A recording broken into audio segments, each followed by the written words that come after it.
Wondery Plus subscribers can listen to Crime and Sports early and ad-free right now. Join Wondery Plus in the Wondery app or on Apple Podcasts. In the depths of an Atlanta forest, a clash between activists and authorities ends in tragedy. I'm Matthew Scher, and on my new podcast, We Came to the Forest, we expose the hidden truths behind a shootout that left one activist dead and countless lives forever changed. Binge all episodes of We Came to the Forest ad-free on Wondery Plus.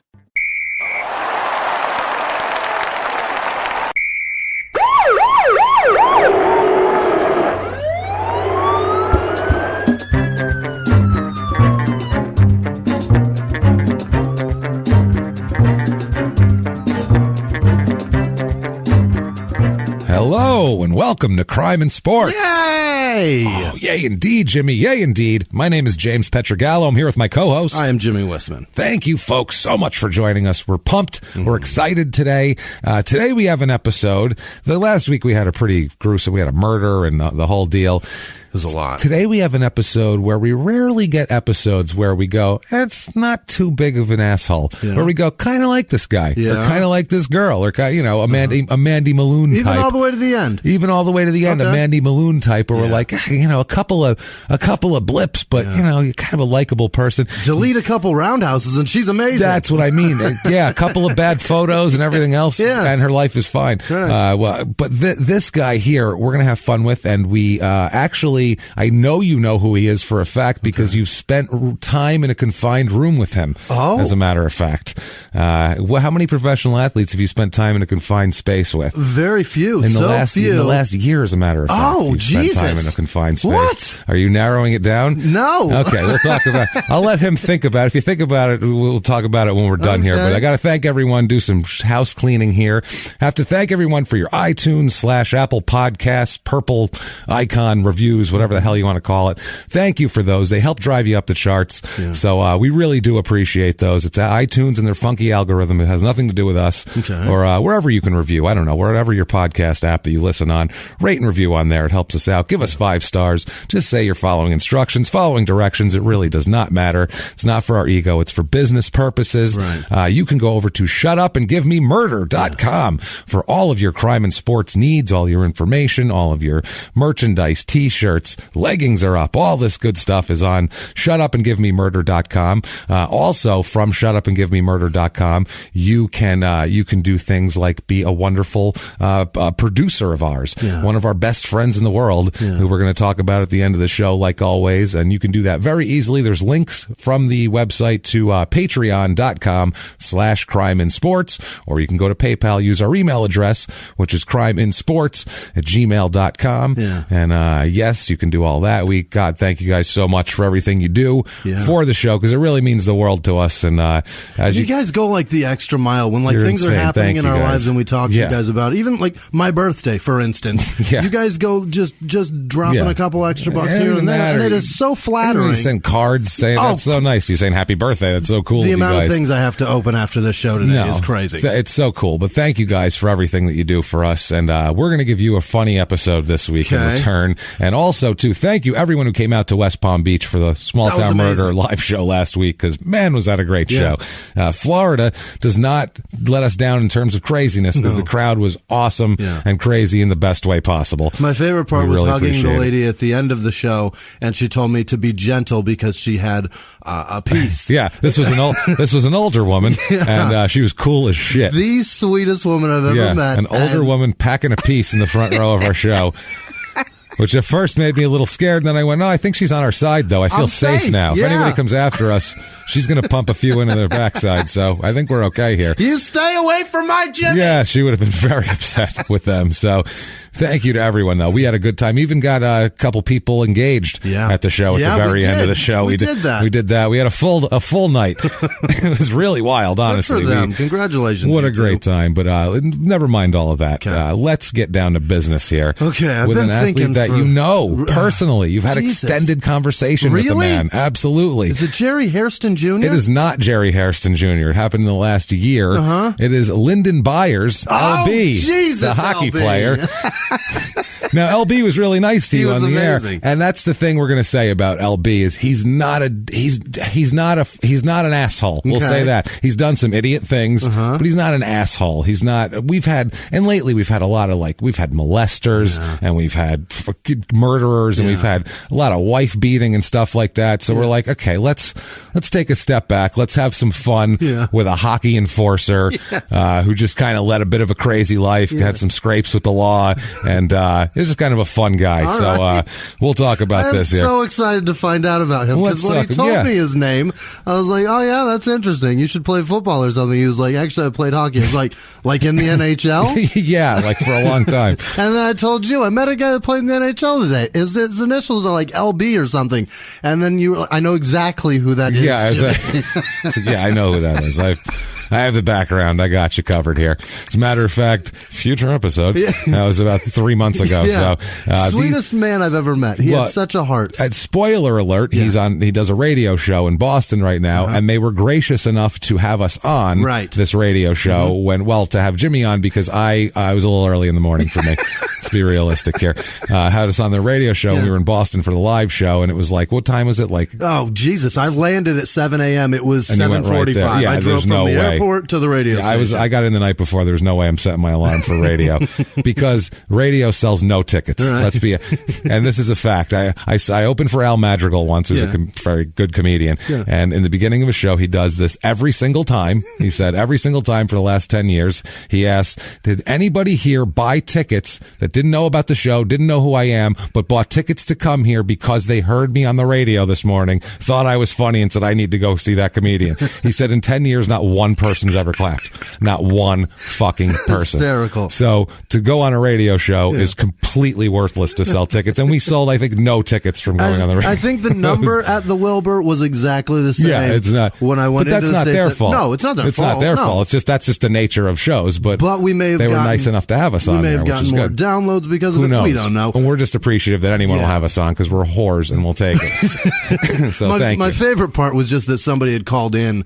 that actually listens to that's cool. the show and gave feedback about the shows, and that was fucking awesome. Incredible. That's people listen because of other people telling you, not because I tell you to exactly. Listen to my show. Yeah, word of mouth is the most powerful thing in the world. Someone you don't hate tells you that something is good. Because someone you hate tells you, you're like, you're never going to listen to I was going to go with somebody you trust. No. It's the opposite. I think it's just that they don't hate you. That's what it is. I'm less likely to listen to something someone I trust tells me than I am not likely to listen to something that someone I hate tells me about. I'm definitely not going to listen to that. Whereas if someone I trust tells me 50-50 maybe, if that, 30% maybe, kind of stubborn. So let's talk about this. Oh, I can't wait. It's Lyndon Svi Byers. No. His middle name is S-V-I. What the fuck, I don't know Lyndon? what that is. Svi. No wonder you go by LB. Z. Yeah, Lyndon Byers. Okay. LB, as he's known to everyone throughout the land. Yeah. He is a hockey player dipping back into the brain-damaged sports, and there's a lawsuit even pending that he's involved in. Right now? Putting him involved in that, God damn it, LB. Well, shit. I mean, I hope he gets some cash out of it. Oh, great. No one's suing him. Got it. There's an NHL concussion thing we'll talk about later that he's involved in. Good for him. Date of birth, and this is bad for him that he's had so many concussions, but good that hopefully he'll get something out of it because as we found out with Rudy Pocek, it was standard operating procedure when he played in the 80s and 90s to just, you're fine. Guys are like, guys are like, literally, I don't feel good and I don't see right and I'm nauseous, and they're like, you just skate it out. You're fine. Like, don't worry about it. No, you already had a concussion, so if you get another one soon, it won't hurt you anymore. Or they told Pocek that shit.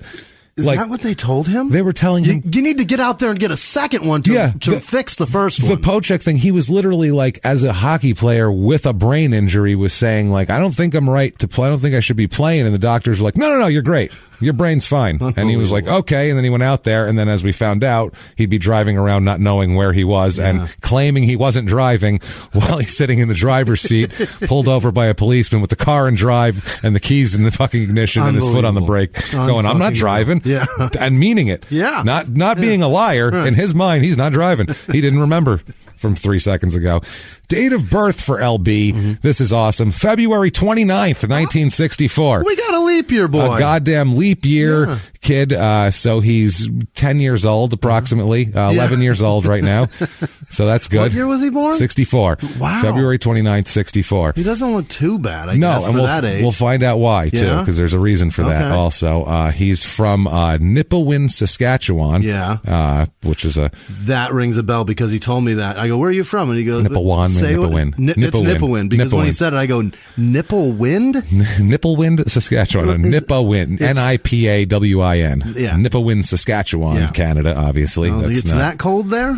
Oh, it's chilly. Now, this place where he's from, the current population is 4,400. Okay. So when he's growing up, we're not near that. Tiny town. There's a couple funny things we got to talk. Not to go too small town murder, but there's a couple funny things about his town. About his town. I love a funny town thing here. The town, I guess it started in 1910, and so in 1924, Canadian Pacific Railroad, they put tracks near the town, but not right by the town. Yeah. So the town just picked up the whole settlement and moved near to the railroad tracks. God, Jesus. They just were like, all right, just move we'll just move to the tracks. Because we thought, all right, let's Wouldn't it have been cheaper grab your shit. Wouldn't it have been cheaper to be like, we'll give you guys our moving costs if you just move the track to us? They just moved the whole. That's it's like a Polish light bulb change. That's is what hilarious. That is. It's like some sort of weird Saskatchewan railroad move. How many Saskatchewanese does it take to fucking move near the railroad? So, there's a Jesus That's Christ. Incredible. It's so fucking amazing. So, this is awesome. In 2008, not awesome, it's sad, but April 18th, 2008, a downtown meat shop exploded, which I see fiery bits of meat strewn throughout the city, which kind of is funny to me. Destroying buildings. No, it's just, you can just pick it off the side of a building and have, that's good. It's a charred, done. That's ribeye, I think. That's pretty good. Destroyed 3 buildings as well as damaging a bunch more. The explosion killed 2 people. Oh, no. Impaled with meat and injured 5. I don't know if they burned to death or were impaled with meat. I guess you got to throw all the meat out if 2 people died in that. I think so. Is this thigh or is this we don't know. We don't know what this is. Cow? What is this here? I think I see is the old hearts and lungs, Henry. Sorry, I got to have a Goodfellas reference in there. Some lips and assholes. Yeah. So the lips and assholes. And a great outdoors reference. Yeah. The explosion is suspected to have been caused by a backhoe that snagged and sheared a natural gas riser from the main line. Yep. The explosion prompted the implementation of a state of emergency by the mayor. That's how bad it was. So it was a pretty crazy thing here. They likely snagged it, didn't know, and buried everything up, and then the gas just leaked into the building. Yeah. Kapow. And then pow. And then meat everywhere. Wow. I mean, but the good thing is people got free steak for 3 miles in every direction. So some people were happy about it. So there is 2 that. people were not. 3? Hey, honey, there's a tenderloin on the hood of the car. Did you? All right, well, let's just, I guess, throw it on the grill. Early Postmates. Fuck it, yeah. Early Postmates, yeah. That's what it is. Uber meat is what that was called. You motherfucker. It's Uber meat. That is fantastic. You motherfucker. I just went through the delivery services in my head. First one was Postmates, and the obvious great one is Uber Meats, and I missed it. Fuck. Sorry. I felt like Scotty Smalls right there in the outfield trying to catch the ball, and I just stumbled and screamed, Postmates! And Benny screams from the infield, Uber Meats! Smalls! Super Meats! Shit, he fucking missed it. He said he's a Postmates. No, Uber Meats was better. He didn't get it. That was amazing. Just throw it in. I can't throw it. Can I roll it? And I'll just kick it in. What a mess. So, I'm lightheaded. Good. That's a good way to start. We're 13 minutes in and you're lightheaded. That's the way I like to roll on this show. God damn it. Holy it's a shit. thing of beauty. Right. So, he's in hockey, he's a right winger. He is 6 foot tall, 200 pounds. About 6. Is that all he is? Well, back when he played. Now he's beefier than that. No, I mean height. Height-wise, it's weird because I see him listed everywhere as 6 foot or 6'1", but on IMDb, he's listed at 6'4" somehow. That sounds... Which, when I know I'm a short man, but that guy fucking towers. We'll talk about, he made a bar rescue appearance, and he's a pretty big guy. Like, next to John Taffer, he was a formidable force. Yeah. So it's, size-wise, though, it's who the fuck knows. Okay. So he plays in the Saskatchewan Junior Hockey League in 1980-81 for the Notre Dame Midget Hounds. Oh. I don't know if those are hounds that seek out midgets. That seems racist. That's what I mean. Yeah, they're sent. That seems terrible. Get them, boy, and just, why are they hunting midgets? What's going on? Don't hunt little people. It's a midget hound or a hound midget? Midget hound. Okay. So that's what they're called, the Notre Dame Midget Hounds. I guess they're going after small people. I guess they're the hounds, but they're the small hounds, and they used to just call them midgets because they're heartless people. I'll bet they're not called that today. No, probably not. So he plays in 35 games there. He has 35 goals and 42 assists in 1 year there in 37 games. That sounds great. Which is fantastic. Yeah. And 106 penalty minutes. Oh, boy. He fights a lot is the best way to put it. A fucking lot. Okay. Like a really, really extreme amount. Great that I was nice to him. He would kick. Dude, he could be sleeping and beat you up. Like, he could be dreaming that someone was fucking with him and he would just pummel you in his sleep. I believe it. He's a big, beefy, tough son of a bitch. Yeah. And man, he could take a punch and everything. He's a tough guy. 81-82, he plays for the Regina Pats. All right. Our team, baby. Yeah. We have Regina Pats hats. That's true. That we were sent from a listener because I believe Mike Danton played for them. And we said the Regina Pats sound like a venereal disease. Right. It sound like I just got back from the doctor. I have the Regina Pats, so we can't do anything tonight. Right. But they told me it should clear up in about 3 days. I can get down to business. We're gonna have to wear a condom for a week, though, right? Because it's a little messy. They still hang around a little bit. Yeah, it's still contagious. You know how the Regina Pats are. Who hasn't had a case of those? You call that because you walk around just patting your vagina. Patting it around. Mm-hmm. This is in the Western Hockey League. He plays 57 games that year, 18 goals, 25 assists, which is still pretty goddamn good, and 169 penalty minutes. Good Christ. Fuck yeah. 17 fights that year. Wowza. For Regina. That's a good amount in 57 games. Not too bad. So 1982, in the NHL entry draft, and this year, let's talk about some of these guys who I don't know. In 82? Yeah, I've heard of some of these guys who were in early 90s Sega games, but I don't know. The number 1 pick overall, you care to guess? No. It's by the Bruins, and it's not LB. Oh. I'll give you a guess, though. Go ahead. Yeah, Gord Kluzak. Yep, that was on the one, yeah. I know that was on it was either Gord Kluzak or one other guy I know, usually. Gord? Gord. G-O-R-D? G-O-R-D. I assume it's short for Gordon, I hope. Yeah. Gord Kluzak. But Kluzak, I think Gord is his first name. That might be. I bet it is. We name him Gord Kluzak. Big, giant Eastern European people. It sounds Klingon as fuck. And they give him vodka when he's 3 months old. It'd make his skin tough. What? Why? Otherwise, he freezes to death. He freezes to death. That's what happened in winter. So a few guys here I actually have heard of. Gary Nyland, I've heard of. Brian Bellows went number 2 to Minnesota. I've heard of him. Scott Stevens played forever. Played 1,600 games career. I remember him for a long time. Phil Housley, I remember. That sounds familiar. Yeah, that's kind of guys in the top 7. And then it gets down to guys I don't remember so well. A couple guys I do. Dave Andrechuk, I remember him. People like that.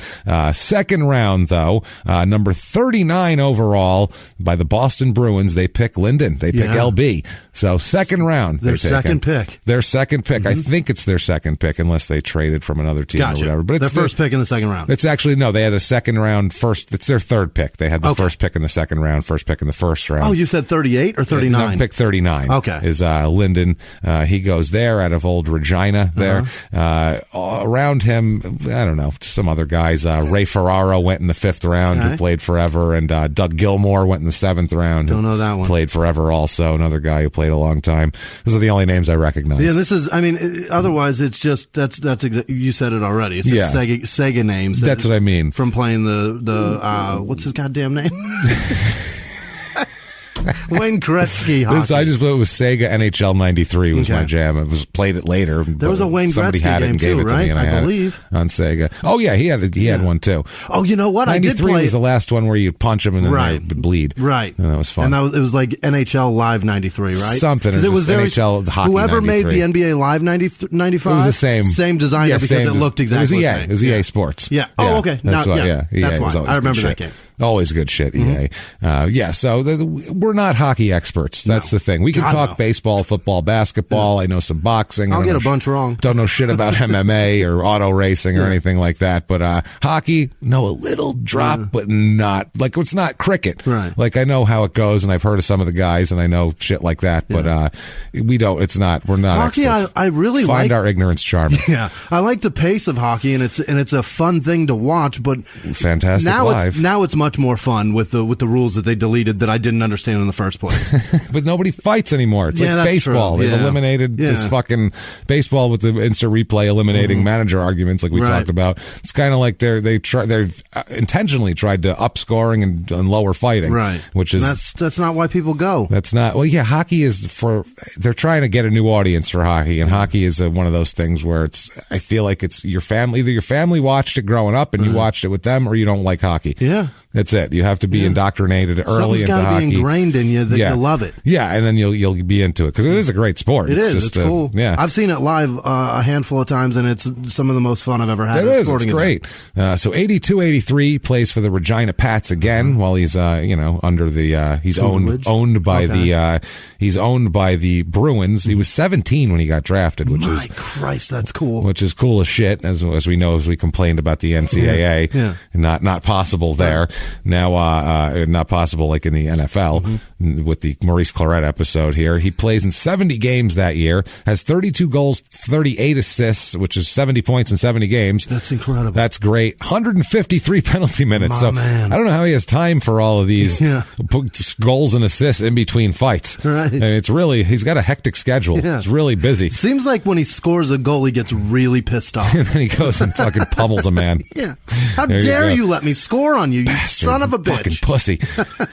He gets in 11 fights that year. Next is the Canadian Junior World Championships team. This is the under 20-year-old team here. They play by the way, he had 15 fights with Regina in 83-84 also. In the 58. He played 83-84. He has 58 games with Regina. 32 goals, 57 assists, 154 penalty minutes, 15 fights.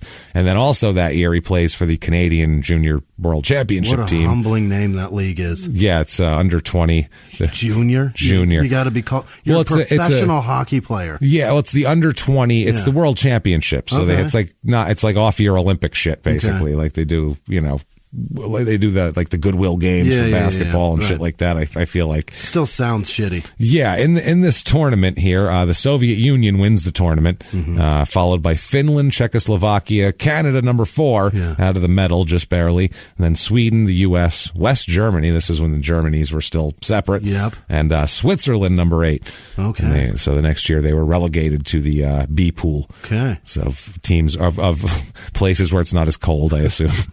The B pools like Greece, Brazil, United Arab Emirates. Yeah, not a real good hockey team coming out of there probably. So 83-84, he finally gets called up to Boston for a little taste. Okay. Plays in 10 games with the Bruins and scores 2 goals and 4 assists actually in 10 games, which is pretty damn good. 32 penalty minutes in 10 games. God. Not too shabby. Has 2 fights in 10 games. But he had, like I said, some goals and some assists there. 84-85, he plays a little bit minors and a little bit up with Boston. He plays for the Hershey Bears of the American Hockey League. Hershey, Pennsylvania. Plays for them. 27 games played, 4 goals, 6 assists, 55 penalty minutes. Only 3 fights in 27 games. I don't know if they told him to chill out down there. Off your ass, LB. The hell are you doing, you lazy bastard? Now, 84-85 with Boston, 33 games played, 3 goals, 8 assists, and 41 penalty minutes. 4 fights. Yeah. So he's getting into the groove a little bit, and now we're going to see him really blossom. I mean, this guy, as a fighter, blossom doesn't even begin to put it into words. He really, really fights a lot. Like it's impressive, honestly. As for hockey, it's great. Yeah. It's all kind of in the rules. Yeah. Every other sport, it's an automatic. You're fucking out if you're throwing a punch. In hockey, it's like, well, You know. I mean, was it the third fight they were in today? Because if not, what'd the other team do? I mean, come on. You know, let them scrap a little bit. So it's fine. In the NFL, it's like no, you throw a punch, you're done. Spousal abuse. There's no excuse. Yeah, you can't no do excuse. It. None. You're out. You're done. But if you beat your wife, you can play still. You can go. Yeah, absolutely. Jesus, you'll be back soon. Unless it's on film. Don't hit a player on the field. Unless it's on film. You hit your wife at home and it's not taped. Yeah, if it's taped, deniability. then we can kind of shrug our shoulders and go, well, we weren't there. We don't know. What'd she say to him? Silver. They can spread some. I call it sprinkling some silver on the situation. It's like just a little pixie dust over the top. Sprinkle a little silver on it, it goes right away. Man. So 85-86, he spends some time in the minors, some time up with the Bruins. He plays for the Moncton Golden Flames. Yeah. Plays 14 games there. Whatever the fuck that is. Yeah, and then the Milwaukee Admirals. Plays 8 games there, okay. And then he plays 5 games with the Bruins that year. In 5 games, he has 2 assists, and he also has 4 fights. Wow! In 5 games, Jesus, this is pretty fucking awesome. What kind of money do you think he's making at this time in his life? This time, I bet under $100,000 a year. It's got to be. It's probably making $75,000 a year, $80,000 a year. I know in the late '80s he was making like $150,000, things like that. And hockey didn't really take off until the '90s in terms of salaries. Right. I mean, for big guys, Wayne Gretzky got paid like a motherfucker. Mario Lemieux had a huge check. Yeah, those guys. But I mean, in the '90s, the average salary really jumped up. There was a different bargaining agreement and all that type of shit. Nobody's coming to see Gord. No one's coming to see Gord Kluzak, #1 overall or not. No one is coming to see Gord. And LB had more career games played, I believe, than Gord. No kidding. So he beat the #1 pick that year. Way to go, LB. Good for him here. 86-87 with Boston. He plays in 18 games, 2 goals, 3 assists, 53 penalty minutes, 6 fights overall. Mm-hmm. Not too shabby. Yeah. Good for you, guy. Now, 87-80. Good for you. You're working it, pal.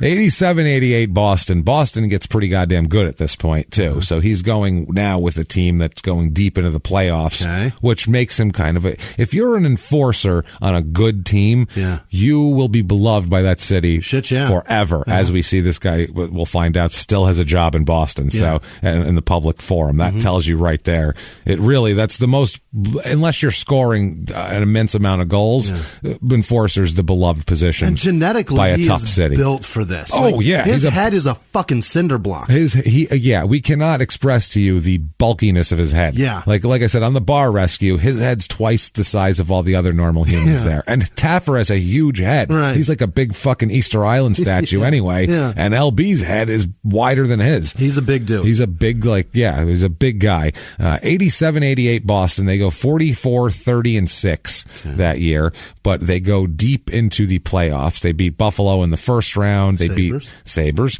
Montreal in the second round. Expos? Yes.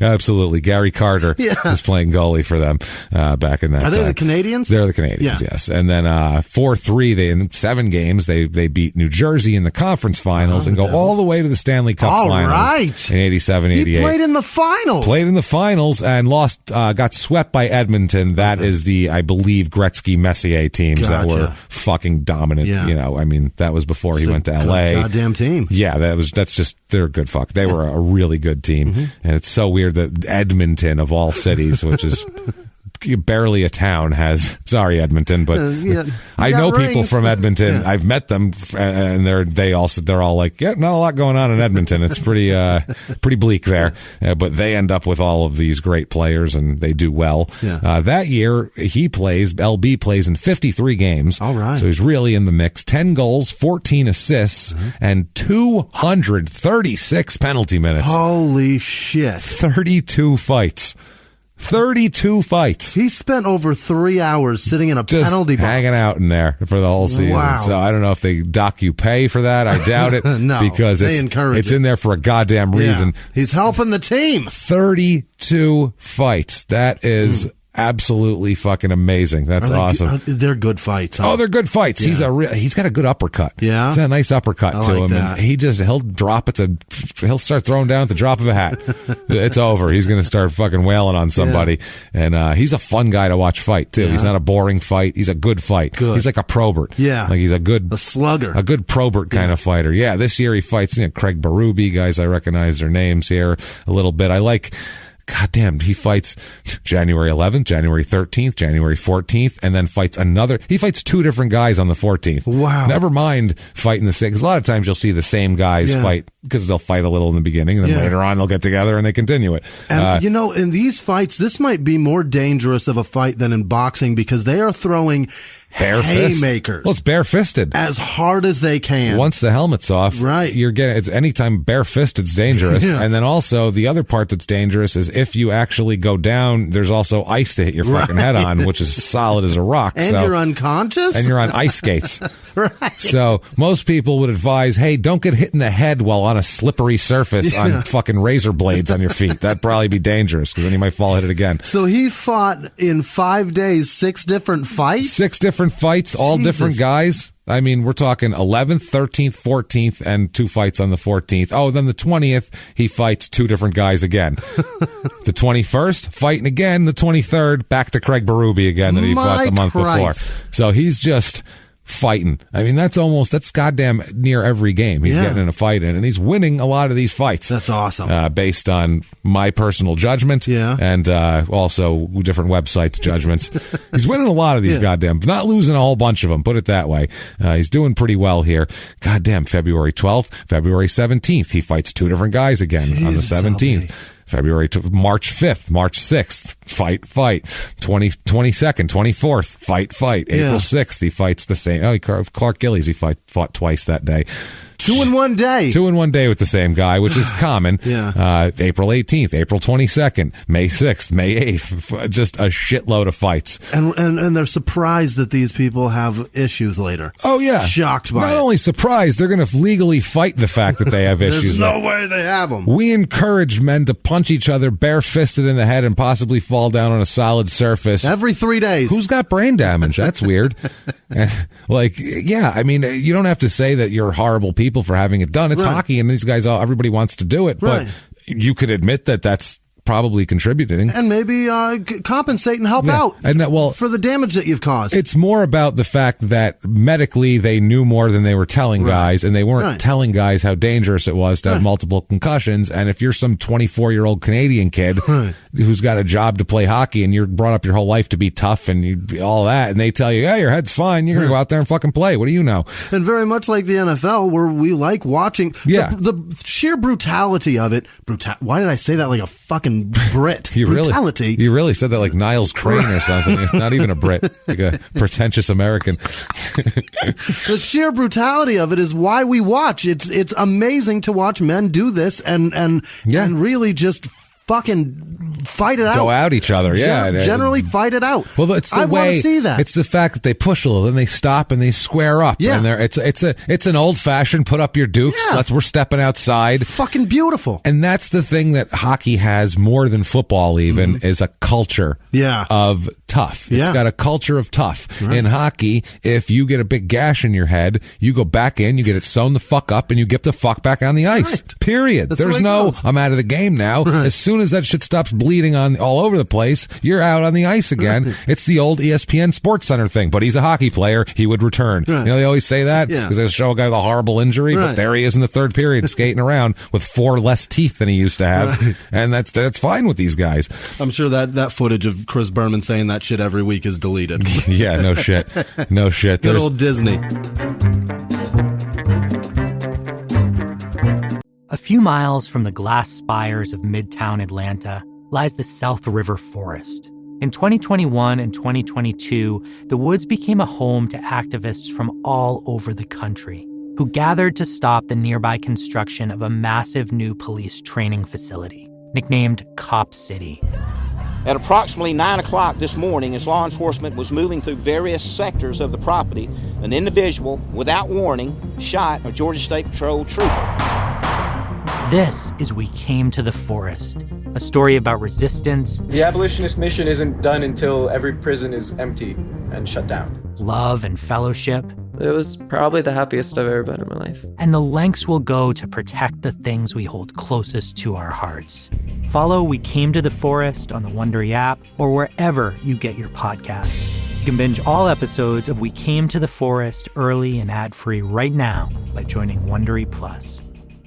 In the 1980s, a rosé swept the country. Hey, Mike, I really like this White Zinfandel. Well, good. Now put it down. I'm going to try another one. White Zin became America's top-selling wine. But most don't know that this sweet drink has a sour history. What began in 1986 with counterfeit bottles. A big fraud, a multi-million-dollar fraud. Sent investigators chasing one of the most powerful families in the business, the Licciardis. But the closer the feds got to them, the more dangerous things became. It's a story of deceit. At the time, I was paranoid. Threats. You touch my kids, I will kill you. And murder. With a .22 caliber bullet to the head. What started with a scheme to mislabel wine spilled into a blood-soaked battle for succession. Welcome to Bloodvines. You can binge listen to Bloodvines exclusively and ad-free on Wondery Plus. Join Wondery Plus in the Wondery app, Apple Podcasts, or Spotify. Hey everybody, just going to take a quick break from the show to tell you a little bit about a new sponsor, Indochino. Indochino.com. Indochino is the world's most exciting made-to-measure menswear company. They make suits and shirts to your exact measurement for an unparalleled fit and comfort. Guys love the wide selection of high-quality fabrics and colors to choose from, not to mention the option to personalize the details, including your lapel, lining, pockets, buttons. You can even write your own monograms. It's pretty cool. Simply make your selections, then hit submit and relax while your suit gets professionally tailored and mailed to you in just a couple of weeks. And if you don't know your measurements, you can make an appointment, go to the store, get it done in under 60 minutes, and they have tons of selection. You can get the one that fits you. Just like you did. That's like I did. That's right. I'm telling you. And this week, our listeners can get any premium Indochino suit for just $359 at Indochino.com when entering CIS at checkout. That's 50% off the regular price for a made-to-measure premium suit. Plus, the shipping is free. Great. You can't beat this. That's Indochino.com. Promo code CIS for any premium suit for just $359 and free shipping. It's an incredible deal for a premium made-to-measure suit. Once you go custom, you don't go back. That's true. Indochino.com. And now back to the show. Oh, dude, I've seen so many. Disney's part of the fucking hockey league with that goddamn team. They don't want that their product to be damaged. I mentioned this once before, but I was watching an old NFL Primetime, which was the ESPN show that would do like the hour highlight show. I don't know if they still do it anymore, of the NFL on Sunday nights. And it was to research, I believe, Dexter Manley or some shit back in the day. And yes, that's right, Dexter, damn it. So I was researching all of this, and they were showing these highlights from a Bears game, and Tom Waddle, who was a Bears wide receiver, little white dude, was so concussed he could not fucking stand up. And they were talking about how great it was that he kept playing. He literally went over the middle, dangerous, got fucking blasted, was unconscious.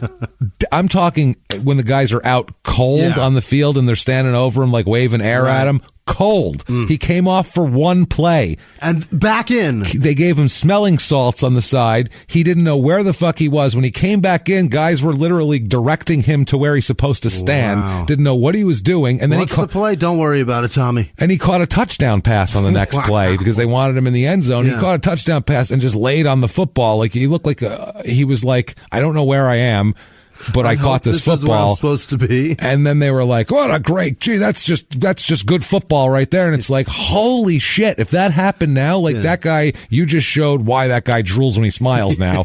And now it's it's amazing. I wonder where Waddle is today. I'd like to know, but if he's fucked up at all, that contributes. It's that play. Because he got multiple concussions in 5 minutes. I watched it. And that was common back then. You had to be tough, and hockey was even worse. Right. So he has all those fights. They go all the way to the finals. Like I said, you fight that many times on a good, almost title team. You're going to be a hero forever. grace. Really? This is it? This is grace for LB. Personally, I would say. He got a ring for that side of the NHL, right? Conference championship. I don't know if you get a ring in hockey for that. I assume you do. At least a trophy or something. That you get a smaller cup. You get a pint glass. You get a tiny cup. It's a pint. They gave me a lager cup. There we go. Everybody gets a stein that's engraved or some shit. You were almost good. Right. You were pretty good, but not quite. So 88-89, Boston, again, he's playing for Boston, obviously. They go 37, 29, and 14 that year. Okay. 14 ties. That's a frustrating watch right there. To watch 14. Wow. I think that's the only thing I hated really about hockey was how much that happens. Yeah. And that alone, that number alone. That's a lot. That's frustrating. But there's got to be a happy medium between that and shootouts, which is shootouts is dumb. Shootouts is the silliest thing I've ever heard in my fucking life. It's like, let's play a whole game of hockey, and then once that's over with, never mind all of that. Let's play a completely different game with 3 people, with 2 people. Let's play one. It makes no sense. What it would be like in baseball if at the end of like 14 innings they give you a few extras, and then they go, okay, that's it. Home run derby time. That's what it would be. Yeah. First guy to jack 5 on a home run derby, there your team wins. That's not baseball. No. That's not the fucking game we're playing. Keep playing this shit until there's a winner. Yeah. That's how it goes. Double overtime in football. Now we're going to see whose quarterback can throw it through a tire the most times consecutively. Like, what the fuck is going on? It's not the game we're playing. It's so stupid. That would be a reason for that second stringer to warm up, though, because it should just be your backup throws through the tire. Yeah, not even the starter. Yeah. We're going backups only right now. You get your last guy on the bench is the guy. Last guy on the bench and a guy who's not even a goalie. That's the shootout now. So dumb. The goalie is the guy with his stick, his goalie stick. He has to try to score while, like, the other team's best scorer plays goalie with no extra equipment. I feel like that's how it works. Hockey should enlist a punch out with the coaches. That'd be fun. I want to watch some dickhead in a suit fighting. That's what I want. Let's get one of those punching machines they have at like hillbilly bars. That's how you decide the game. Send your goon up there. Whoever's got the hardest right cross, that's winner. Your winner. It's the same as a shootout. Really What's the difference? No difference. Neither of them are hockey. Neither of them have anything to do with what the game is. No. So this year they go to the they go to the playoffs. They beat the Sabres 4-1 in the first round. They beat Buffalo. Then they lose 4-1 to the Canadiens in the second round. Okay. So they're out pretty quickly. Well, second round, that's not too bad. He has some problems in 1989 though. Anyway, January 1989. It's an early Saturday morning, and he's doing some speeding and some swerving. Yeah. And he's, unfortunately for him, pulled over, and he's kind of drunk. He is charged with driving while intoxicated. They said he was speeding and violating marked lanes, which is swerving, I think, in and out of your lane. They said he did not resist arrest, but refused to take a breathalyzer test, which means you're drunk. Right. I'll come along with you. Blow that fuck yourself. Listen, you want to cuff me, you can do it. But I'm not going to, like, just blowing a thing and say I'm drunk. That's my thing now? Blowing it like I'm like a fucking guy with, like, air to just give out to people like you. I'm not putting anything of yours in my mouth. Oh, cuff me. Okay. That's good. So we're going to go for a walk? Okay. Let's do it. This is as gay as I get. I'm not putting anything of yours in my mouth. Nope. Not even. But I'll walk with you. Even if it's plastic. Don't care. But I will take a nice ginger stroll. Oh, we're not holding hands? Okay. No. I thought we were going to. Okay.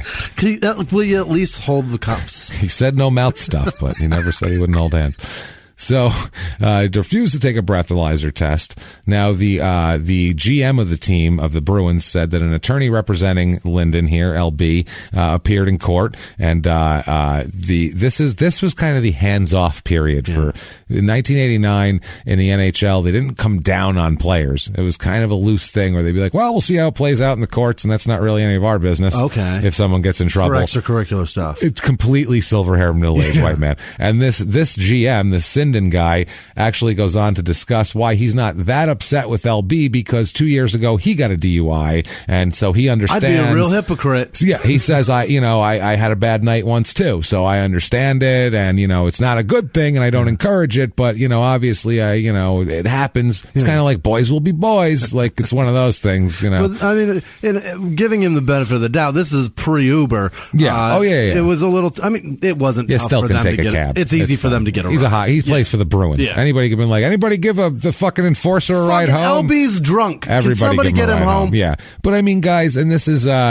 I need two guys, one to drive him, one to drive his car. Yeah. So that he has that shit in the morning too. In the 80s, a guy like a macho guy like this in the 80s, it was a different culture, and it was considered, if you were like, I'm too drunk to drive, that meant if you brought your car somewhere and couldn't get it home, that meant you were a pussy. Yeah. And in the culture that you're in where everything is based on toughness, being a pussy isn't really an option. And he's the enforcer. The enforcer needed a ride home. What a bitch. Why don't you sit in the back seat there, enforcer? You need me to move the seat up for you, little guy? Does LB stand for little bitch? Yeah, is that what that is? So I could see him being like, I got this. It's fine. Sure. And so anyway, an innocent plea was entered on his behalf, and the case was continued. His attorney said he couldn't. His attorney didn't comment, but LB said he refused to discuss the case. He said, "quote I've been instructed not to say anything." So that's smart, anyway. Yeah. He was on the sidelines with a bruised back when this happened. So you don't want to be out drinking and driving when you're injured. That just looks bad. Yeah. It doesn't look great. You should probably be recovering at home, quote unquote. Obviously, people don't do that, but you should need to at least put on the appearance that I'm resting and recovering, even though obviously everybody is going to still live their life. Yeah. So he was stopped, apparently going westbound on Storrow Drive. It was 3:30 in the morning when this happened, so that's not great. Yeah. He's charged with speeding, failure to stay within marked lanes, and driving under the influence of alcohol. Now, I just remember, that's like calling in sick and then having to go into work to go get food. Yeah. That I did that. Yeah, I remember you told me at the grocery store. Yeah. It's not a good move. Same thing. Yeah, same thing, except worse. Like, I need chicken noodle. I got to be here. I'm sorry. Except worse, this was in the newspaper. That's the worst Jesus, part. Yeah. Everybody read about this, and the Bruins didn't find out about it until 12 hours later. Oh, no. So he didn't call them right away, and we're like, heads up. Yeah. I'm going to be in the paper. I just got fucking picked up, so you guys might want to start working on your spin. He didn't say shit about it. They had to read about this shit in the paper. That's not the way for your boss to find out you're a dipshit. No, not at all here. They said that he hoped he would return to the lineup very soon, and the team was saying, hey, we're going to see how it goes on. The Bruins general manager here, the Harry Sinden guy who had a DUI of his own we talked about, he said, quote, we found out late in the third period of yesterday's game against Winnipeg. We knew absolutely nothing about the details. I have to presume he's innocent until proven guilty like anyone else. I'll probably talk to him and Coach Terry O'Reilly Sunday. Okay, so that's a very silver statement. Yeah, but in the third period of the game he was at? Yeah, but LB wasn't playing because he had a bruised back. So he's sitting on the end of the bench. He's there. Yeah, and then they were like, oh, by the way. And in the third period, he was... They found out about it. So I don't know if they read about it or someone told them about it in the third period, and they were like, what? Call him up from the fucking bench in the locker room or wherever the fuck he's at. Here, and I just read this now? This is not cool. LB, what the fuck? At least when you enter the building. Right. Fucking I probably thing. should have called you about this, but I was in the drunk tank. So. Tell you what. Yeah. It happens. I used my phone call to call my lawyer. So now I'm here. It's an important one. To tell you this. So, you sat through the whole game? Got shit canned is what I'm trying to get at here. Got taken in. So January 31st, 89, this is just a week later, Lyndon is demoted to the minor leagues in Maine. Ouch. And the team said the move was not related to the drunken driving charges facing him at all. They said, quote, Harry Sinden said, quote, he went to the team in Portland, Maine for conditioning purposes. He said that anybody who has been injured or whatever, they're going to send them. Like I sending a guy back down to the minors for a few, tune-up games before you bring him back up to the majors. But that's for the sitting through the game. But it's also, let's. It could be. It's both, I think. Yeah, I think it's an easy excuse to say it's injured and you get him the fuck out of there for a little while and whatever. So he's still incredible. He still plays in 49 games in 88, 89, though. So, he plays through it, through the injury, through the DUI. He has 0 goals but 4 assists, but that's not what he's there for. No. Either of those things. He does have 218 penalty minutes and 22 fights. Jesus. Which is what he's there for. Starts out the season September 23rd, has 2 fights right away with Terry Clark, right off Terry Karkner. Clark. Terry Clark sings a song. Terry Clark. What song does she sing? I don't know who Terry Clark is. She's a country singer. That's why I don't know who she is. It's a famous song. I can't think of it off the top of my head. Never heard of her. October 27th, he has 3 fights. 3 in one game. 3. Fights one guy, gets done with him, and then fights another guy twice. So, got to do that here. And then October 29th, let's fight again. Another fight. November 3rd, let's have more fucking bare-fisted punches to my head. What the hell? Let's rattle the skull a few more times. November 17th, November 18th, fight. The 24th of November, the 26th of November, 2 fights on the 26th against 2 different guys. Jesus Christ. The 29th of November, 2 fights against, guess what? 2 different fucking guys. Yeah. Holy shit. December 15th, January 7th, he fights the same guy twice. January 8th, let's have another fight. Yeah. What the hell? January 12th, fuck it, more fights. My man. The February 11th, February 15th, fights. He's fucking fighting so much. It's awesome. He's kicking some ass in there. He's trying, and the commissioner's trying to make him learn a lesson. He's going to forget that lesson. He's going to forget it quickly. Anything you guys sent him to the minors for, he's going to forget it. Maybe it's like a cartoon. One punch makes him forget, and the next one makes him remember again. It's like a goddamn fuck. Jesus fuck. Also in 89, he has a daughter. Really? A daughter named Kia, like the car. Same spelling and everything? Yeah, same spelling. I don't think there was Kias yet, though. So he just named her Kia, and then they named a car, and she's went, fuck it. God damn it. And named after a shitty car. This car, really? It couldn't be like a nice one? And she's very successful, the daughter. She does well. We'll talk about her athletic prowess later on. She's very successful and, does just fine here. Despite the name. Despite being called Kia Byers. So 1989, 1990 with the Bruins, they're 46, 25, and 9. And they go to the playoffs and go deep into the playoffs again. Great. They win 4-3 in the first round, so 7-game series in the first round is brutal against the Hartford Whalers, which do not exist anymore. Where are they now? Did they just defunct? I believe they're Carolina. I believe they're the Hurricanes. All right. I'm pretty sure, but don't quote me on that because it's hockey. So maybe not. Think that's what happened to them. But it's great that there was a team in Hartford, which is awesome, and B, they were the Whalers, which again wouldn't exist now. Great logo though with the whale. Did it have whale like tail coming up and water coming up? Yeah, it's fucking great. They have great like hats and shit. They're cool looking. So they beat the Montreal Canadiens. They get some revenge on them, 4-1 in the next round. In the conference finals, they sweep the Washington Capitals. How about that? Cruising right into the Stanley Cup finals versus the Edmonton Oilers. Here we go. And they lose 4-1. God damn it. So, but they go deep, Jimmy. Yeah. They go deep. Fuck you, Wayne. Damn it, Wayne. So I think he was gone by then. Wasn't he on LA by then? I'm pretty sure he was on LA by then. Either way, fuck whoever's in Edmonton winning. So Messier was still there. Okay. He's a bad motherfucker. 89-90 with Boston for that year. 43 games he plays, 4 goals, 4 assists, 159 penalty minutes, 14 fights again. And once again, there's a lot of he fights November 9th. He fights twice, including fighting Jeff Bukaboom, who I remember him on the Rangers. What a great name. He's a goon too. Yeah. For a goon, Bukaboom. That's awesome. I got to see in Madison Square Garden at a Rangers Pittsburgh Penguins game, and I want to say 93 or 4, or maybe 92 even. I got to see Marty McSorley fight Jeff Bukaboom. That is awesome. Which was great. That was a great goon fight because you had they were going after Lemieux, and McSorley was getting in there to protect him, and him and Bukaboom were a good fight. What a name! And I think I would call McSorley the winner of that fight. Okay. They fought twice, and I think McSorley got him good the second time, if I'm not sure. here. But November 30th, he fights two different guys.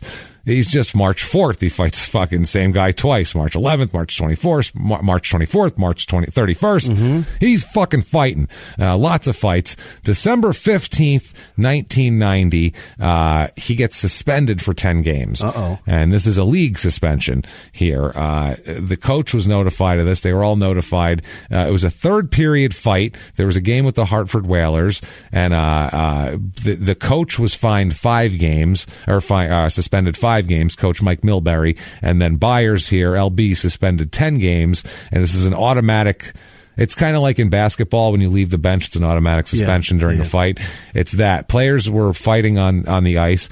Byers went onto the ice from the bench very quickly and to try to, I guess he tried to get at a Hartford player and poked his stick like around the glass partition at him. And then the coach pulled Milbury pulled Byers back onto the bench, but he went on the ice to do it, to pull him off. And so the player, LB, was given a game misconduct for leaving the bench, and then they were immediate suspensions after the game.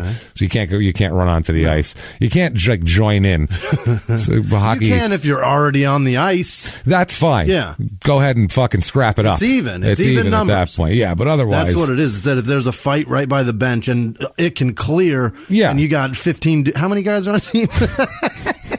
66 guys on a team. You got a shitload of dudes sitting right there. A lot of tough, half-toothless guys. And the other guys have to skate all the way across the ice. It makes sense to even it up. Yeah, it does. Well, that's December 15th. He's suspended for 10 games. The next day, he is playing in a scrimmage versus a Soviet team. Some scrimmage they're playing, and he injures his foot. What are you doing? And misses most of the season with a foot injury now.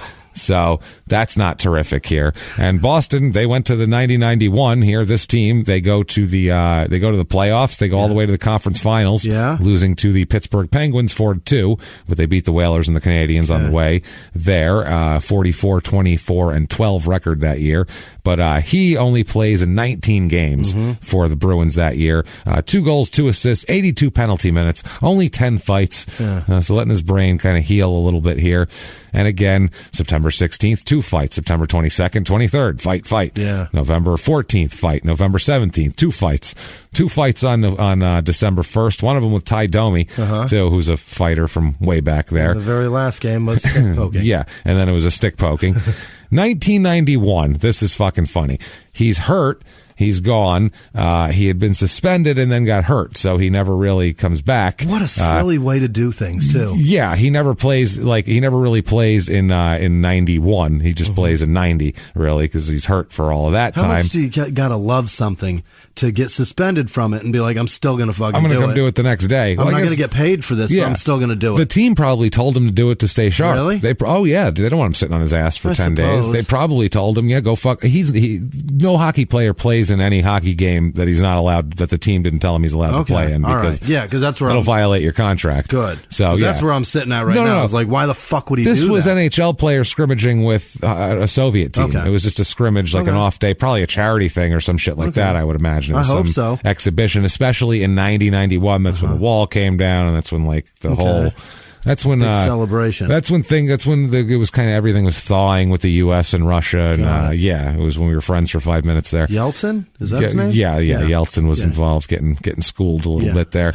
So 91, there's an article about him where he vows to return to the league, because they're like, you're kind of a marginal player. I mean, he's pretty good, but they're like, you're injured, and that was after being suspended. Are you going to be able to get back into the league here? He vows to return. This article's fucking amazing. It's a newspaper article. It has a picture of him, and under it, there'll be like an article, and then you'll see a picture, and it'll have like a quote from the article of that person. Under it, the quote that they have highlighted for him, it just says Lyndon Byers, quote, "I'm not a lunatic." That's what it says. How much of a lunatic do you gotta have to be to proclaim, I'm not a lunatic? I'm not a lunatic. I mean, and then they're like, he says he's not a lunatic. Let's put that right under the picture. Let's put it right under the picture. Which I think is not his fault, but it's fucking hilarious. I wish I would have known this before I talked to the guy. Oh, this information. So when you said it, I was like, oh no, we're going to do that one soon.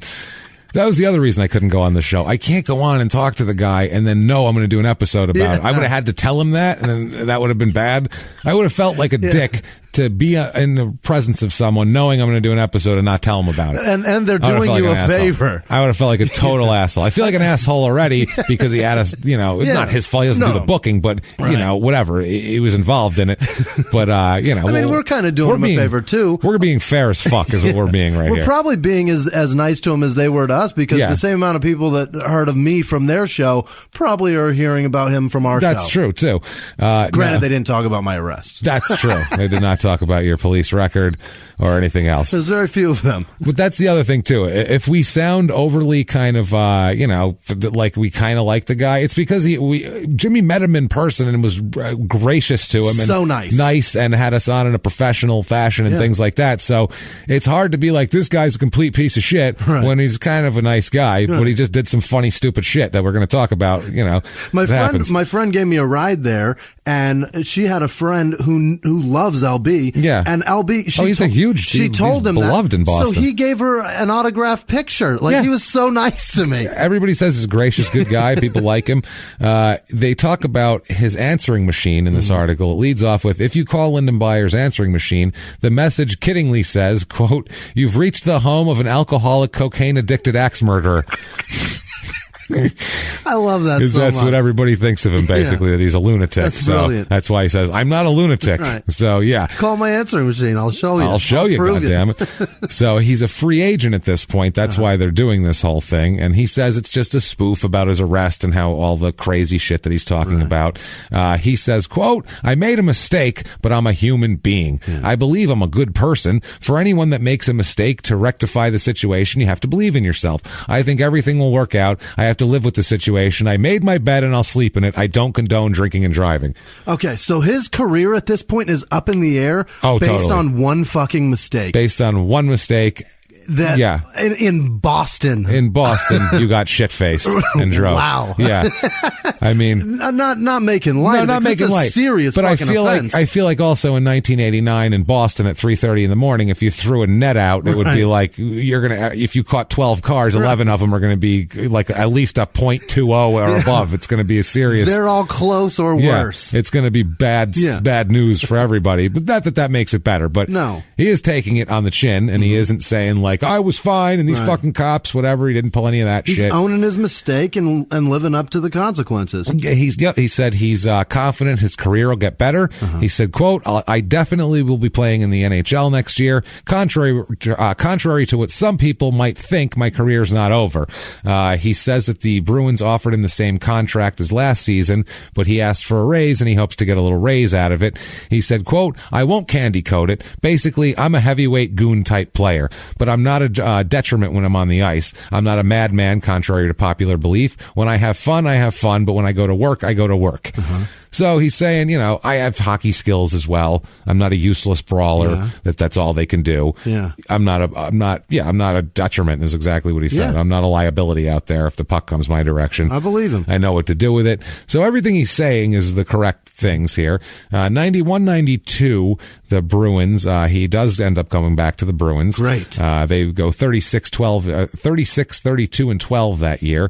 They beat Buffalo in the first round of the playoffs. They sweep Montreal in the second round of the playoffs, and then are swept by Pittsburgh in the conference finals. That's Lemieux time and all those guys. Those are goddamn good teams.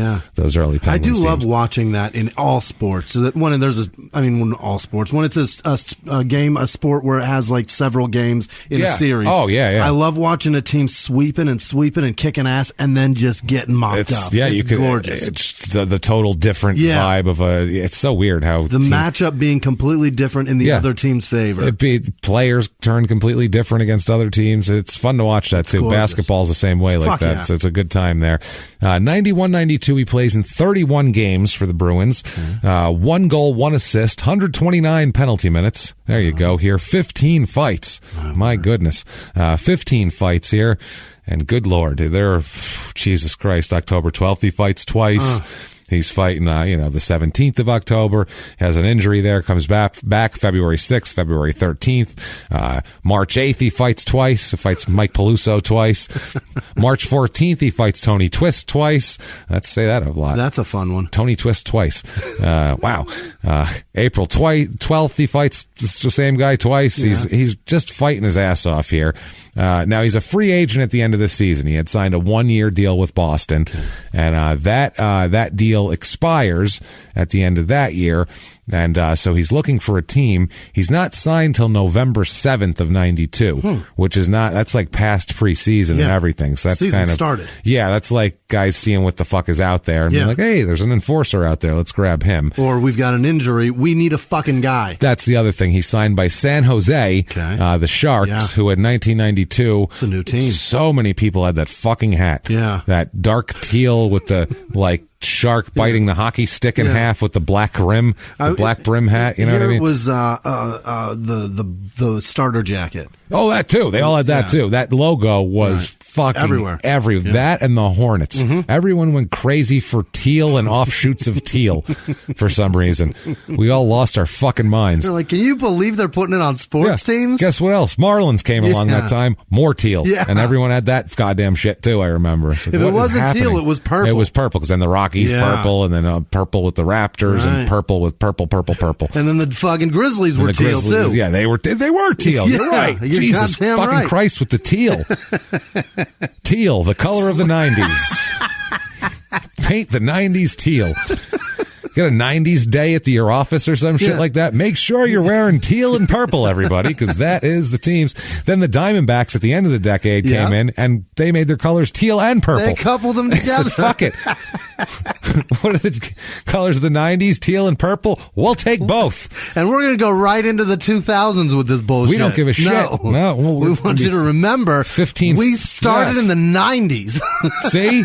Look at our uniforms. See how teal they are? See how dumb we look?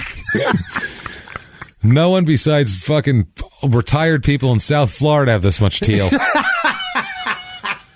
Because that's what it was. It was an appeal to old people, I figured, with the Diamondbacks, because that was what they were trying to appeal to out here. Because nobody was into baseball that was in the youth generation. I don't know. Guess. Now they're starting, all these people are dying out here 20 years later, so they're like, can we get a Mexican kid involved, please? And can we get Hispanic children to like baseball, please? Can we abandon these colors and run with red? Yeah, run with red. Make it like, fucking Old English style or whatever. Make it look like a gang tat, please. And then... I don't know. The kids will like it, I guess. I don't fucking know. It's ridiculous. And why did we pick a name that's fucking 13 letters long? Let's shorten it and make it something that sounds real close to D-bags. That's what I mean. Why would they do that? And for some reason, D-bags, it sounds so much dumber. It's every time you think of it, every time someone says the word D-bag for the last 20 years of their existence, 22 years of their existence, I think of the back of a dangling nutsack for some reason. I don't know why. That is what pops into my head. The dark, shadowy underside of the back of a nutsack every single fucking time. You think of the ugly porn angle. Yes, exactly, except not lit. It's like they're doing a regular shot from the front with all the lighting there, and then someone took like a B cam and went around the back with no lighting. got some shadowy ball bag. Camera 2 angle. The B cam was like, there's no lighting, but I think people are going to want to see a setup on this one. God, I'm crying. Around the backside. That was originally called Uber Meats. So, moving on.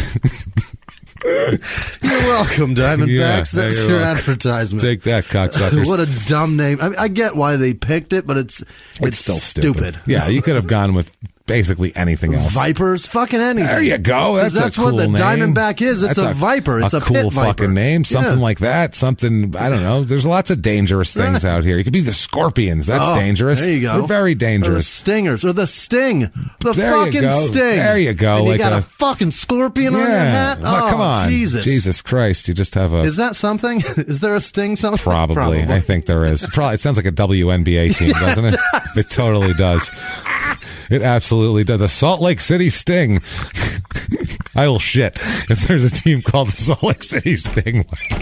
I will shit my pants if I look that up after this fucking episode. And I go, dude, there's a Salt Lake City sting. And it's all shit. Because I've never heard of it. I'll tell you that right now. This is accidental. So we're better at naming teams than the teams. We are, That's always. Incredible. So 92-93, LB plays with San Jose, plays in 18 games only because he's kind of up and down with the minors there. We'll kind of talk about that in a second.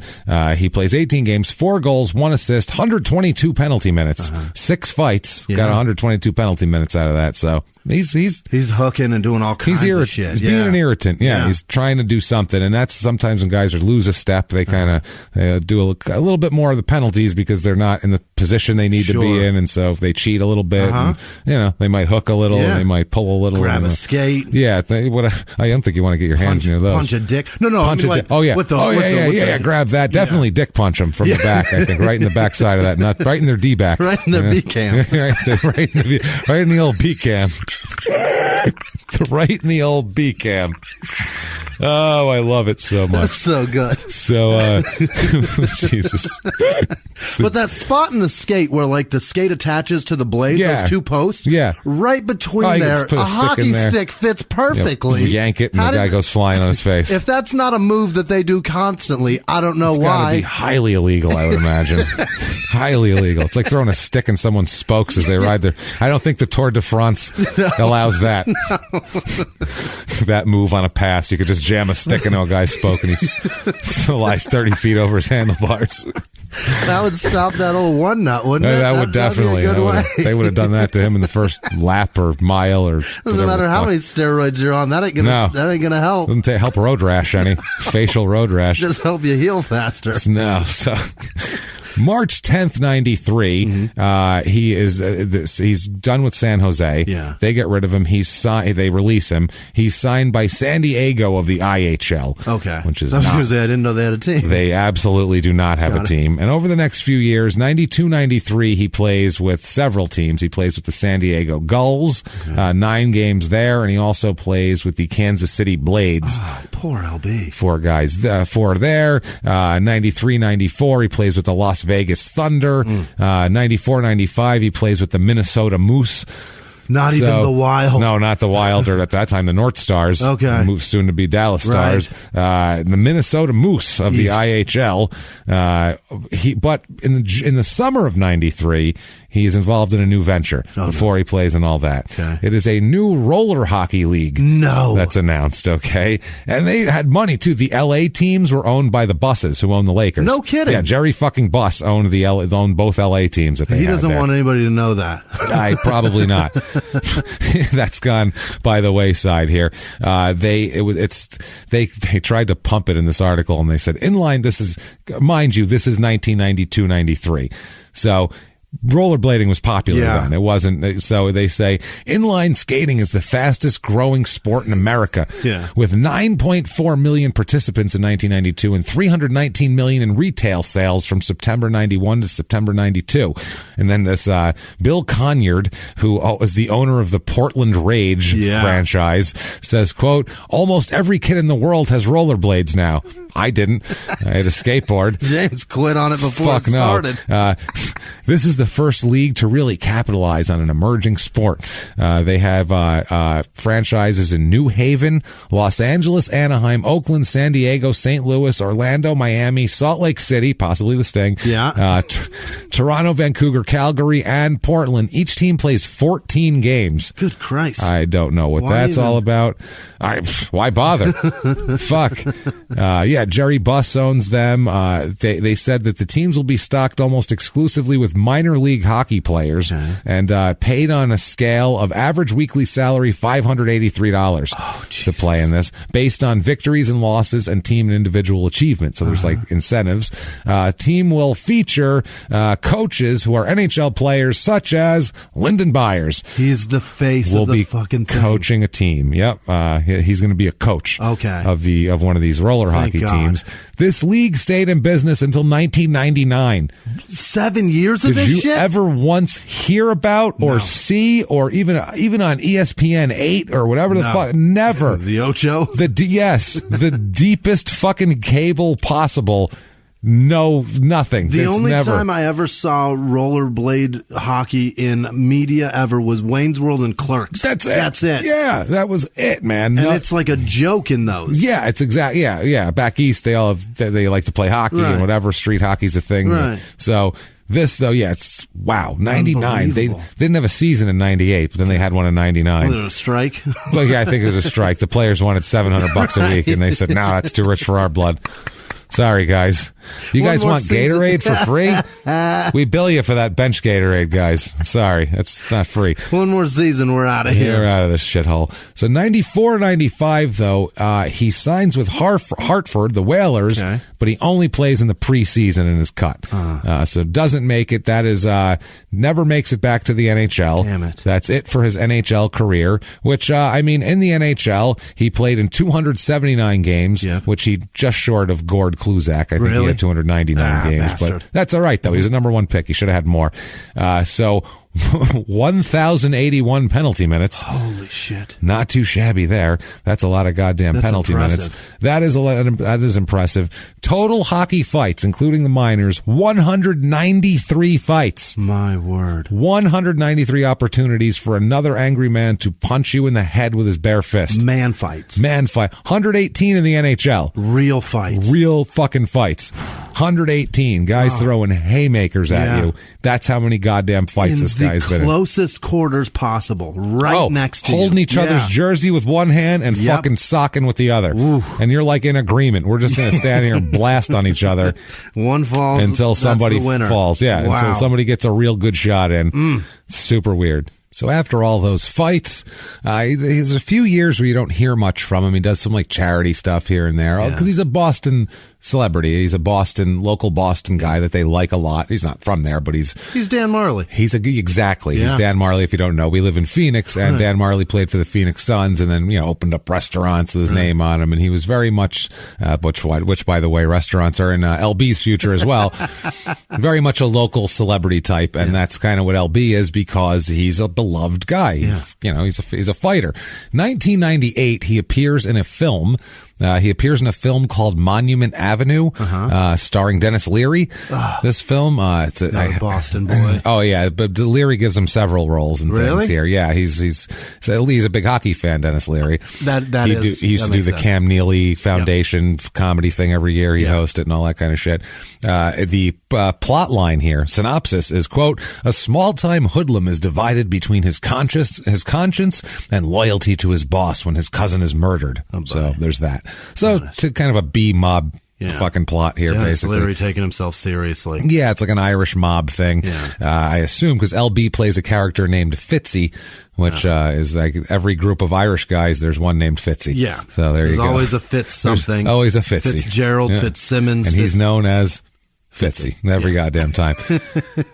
Also in 98, after appearing in that, so things, he's retired, but things seem to be on the upswing, until he is busted for a DUI again. Oh no. As another DUI. By the way, I can't find specific, all I can find is reference to it, but I can't find the specifics of it, that, at some point, I believe in 1993, or 1991, one of the two, he was arrested for another DUI, but wasn't convicted of it. But was arrested for it, and who knows, faulty equipment or whatever it was, but I'm not sure. Something wasn't calibrated. Yeah, I'm not positive, but in total, he has more DUI arrests than when it's calculated up by a newspaper than we have incidents of, and I've only heard reference to it, so I think it's 91 or 93 this happens. I'm not sure.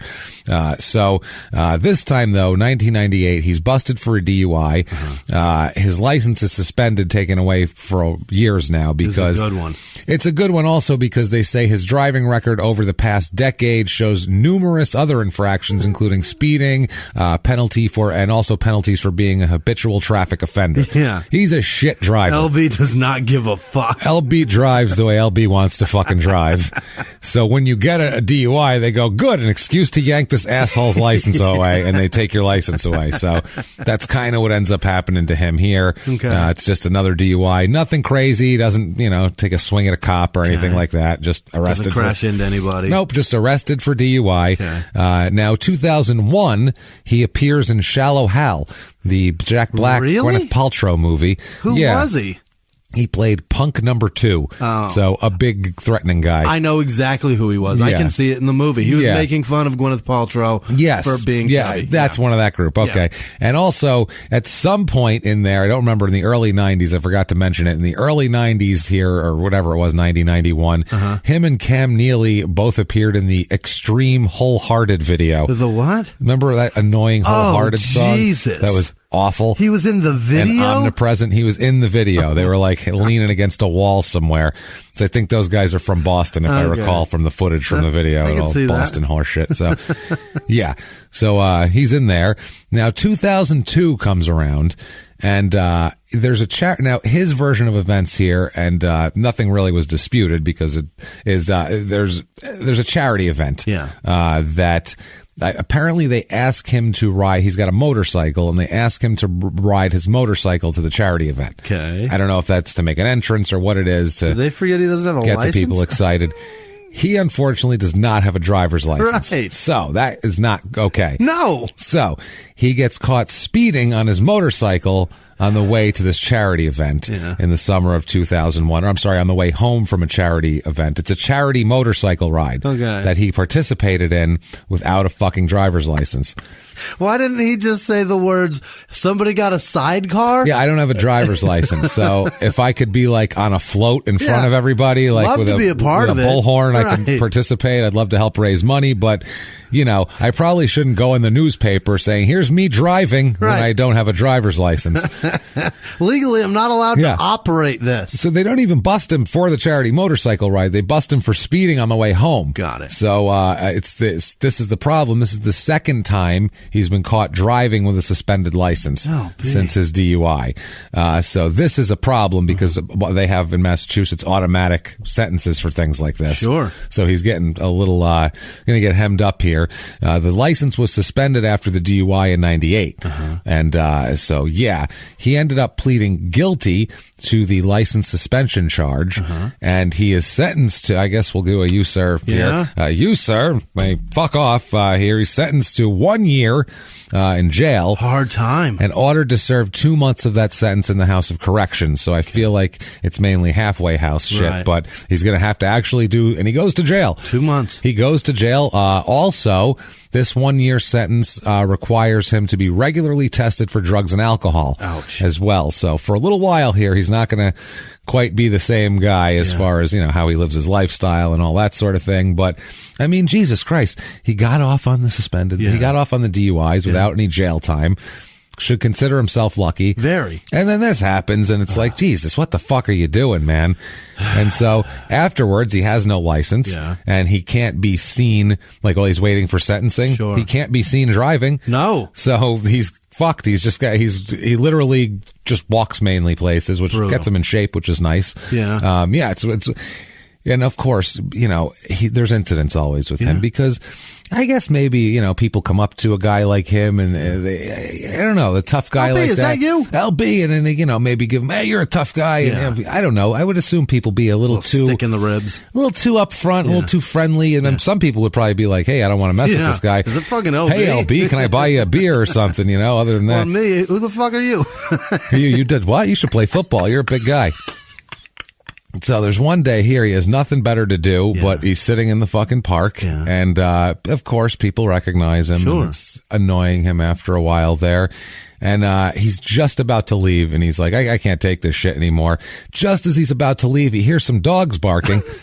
And he turns around, he says, I like dogs. And it's Bobby Colorado, animal trainer from Fredericksburg, Texas. And he says,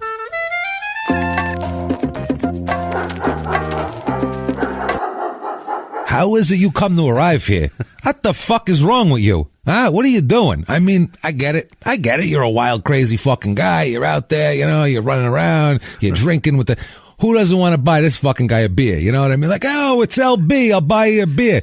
You don't need beer. You know what, though? You are a good fighter, and I know some guys maybe that could use you. No, I don't do that anymore. I don't do that. I mean, I could get you a dog. That's what I'm talking about. Dogs. That's I do dogs. I work with dogs, and that's how it is. I'm from Fredericksburg, Texas. This is the first time I've been in Boston. It's a nice place. I've never been in the Northeast before. It's not bad. Can I interest you in a dog, possibly? You seem like a lonely man. You come out of prison. You might want some dog. Some you know, you could pet him. You know what I mean? You could pet him. You could pet him. You know, you got to walk around. You could walk around with him. You know what I mean? It's a good time. You do that. I don't know, but you think about it and think about the other thing. No, I don't think about that. But I got to go now. Poof, poof of dog shit and marinara sauce. He's gone, and LB's very confused. He's like, "Did I get hit in the head more than I thought I did?" Well, at least that wasn't a cop. But it was not a police officer. So January 31st, 2003, a hockey team visits LB in jail. Yeah. It's a high school hockey team. Uh-huh. They take a 3-hour-long tour of the prison, of the minimum and medium security men's jail here, and they see all of this, and they see everything in the jail, and then they get a talk with him. First, they do a tour of the jail, and they give him they take him the showers and shit. Like they take him to nasty parts of the jail. Then they take him. Coach Emilio Estevez has some questions. Yeah, he's got a couple of questions, and then they take him in front of LB and let him have a crack at him. He chooses just to speak to them, which is nice of him. Uh-huh. He says, quote, "Today I'm an inmate at the Billerica House of Correction." He says, "I know some of you smoked pot last weekend. I know some of you have done ecstasy, and I know you drink. And if it wasn't last weekend, it was the weekend before. Some of the stuff you do on the weekends that you think is harmless, sooner or later, it's going to turn into something bad." Jesus, LB, these That's are what kids. He say. They're 17, 18-year-olds, though. That's the right time to talk about calm it. The fuck down. Yeah, he's like, "Look, I know you're doing ecstasy, all of you." Half of them are like, "We don't, what? What the fuck is he talking about? I don't have any of that." So he's just assuming.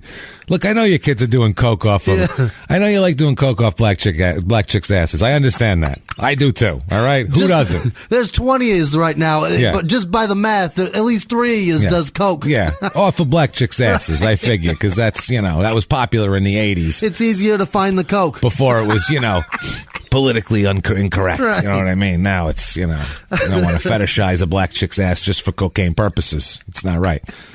It's purpose built. It's super easy to find coke on it. So then he says, let's give them it in their own words here. Yeah. He says this is his whole situation to the kids. This is directly from his speech. In their own words, quote, "I'm not trying to give you a sob story. I'm a pretty good guy. I spend my time doing a lot of charity events, but I live my life in the fast lane. I never believed I could go to jail. I thought it was maybe some trouble. I've done a lot of stuff that I could have been in jail for. I made a bad choice, and the consequences have been beyond my belief. I got the 60 days, and this will be with me for the rest of my life. When you've got that right or wrong decision, believe in yourself. If I would have believed in myself a little more, I'd probably still be playing in the NHL. Instead, I'm here." That's the name of this episode. Living his life swerving in and out of the fast lane. Yeah, and then swerving in the fast lane. Jesus Christ. Fucking unbelievable. He says, goes on to say, "I'm going to get through this. I believe I'm a good person. You have your whole future ahead of you. There are consequences to everything, and this is my consequence. It's not the life or death decisions you make. It's the little decisions." Yeah. At this point, while he's in jail, someone wrote a song called The Ode to Lyndon Byers. Oh. And I'll read you the... What asshole did this? I'll read you the lyrics. I don't know. I have the... Red Peters is his name. Oh, I know who... Red Peters is. He's a parody singer. I never would have thought you'd be like... This is great. Okay. I love that Red Peters had a song called... Okay.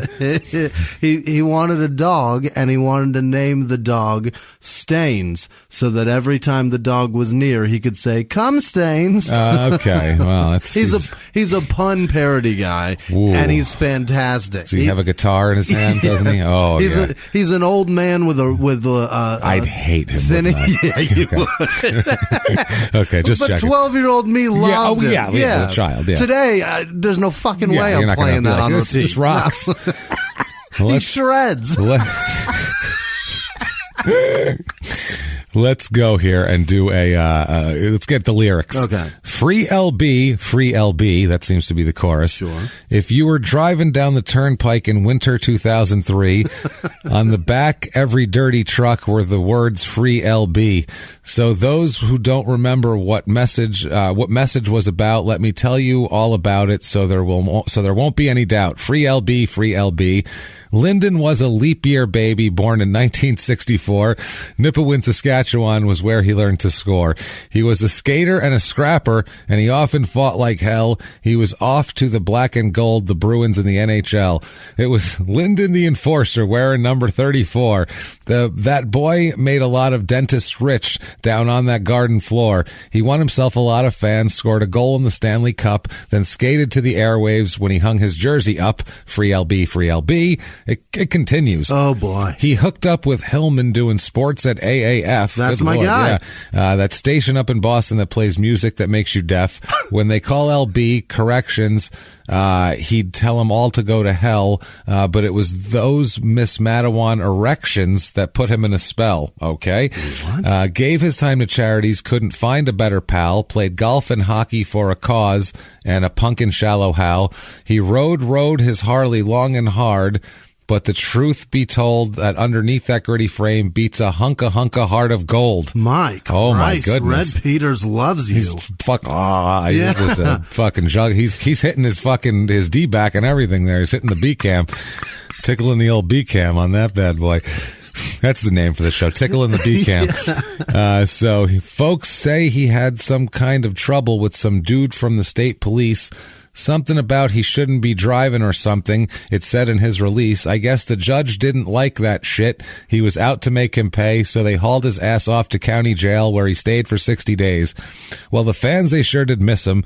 Mantown was not the same. Until they got their buddy back, they'd keep alive his name. So each and every morning as they begin their day, they'd shout it, write it, scratch it, fax it, and this is what they'd say. Free LB on a Mack truck, free LB on a Ford, free LB on a school bus, free LB, won't you, Lord? They're even praying to Christ. Good Lord. I hope it's not for nothing. I hope you'll hear my plea, free LB, free LB, free LB.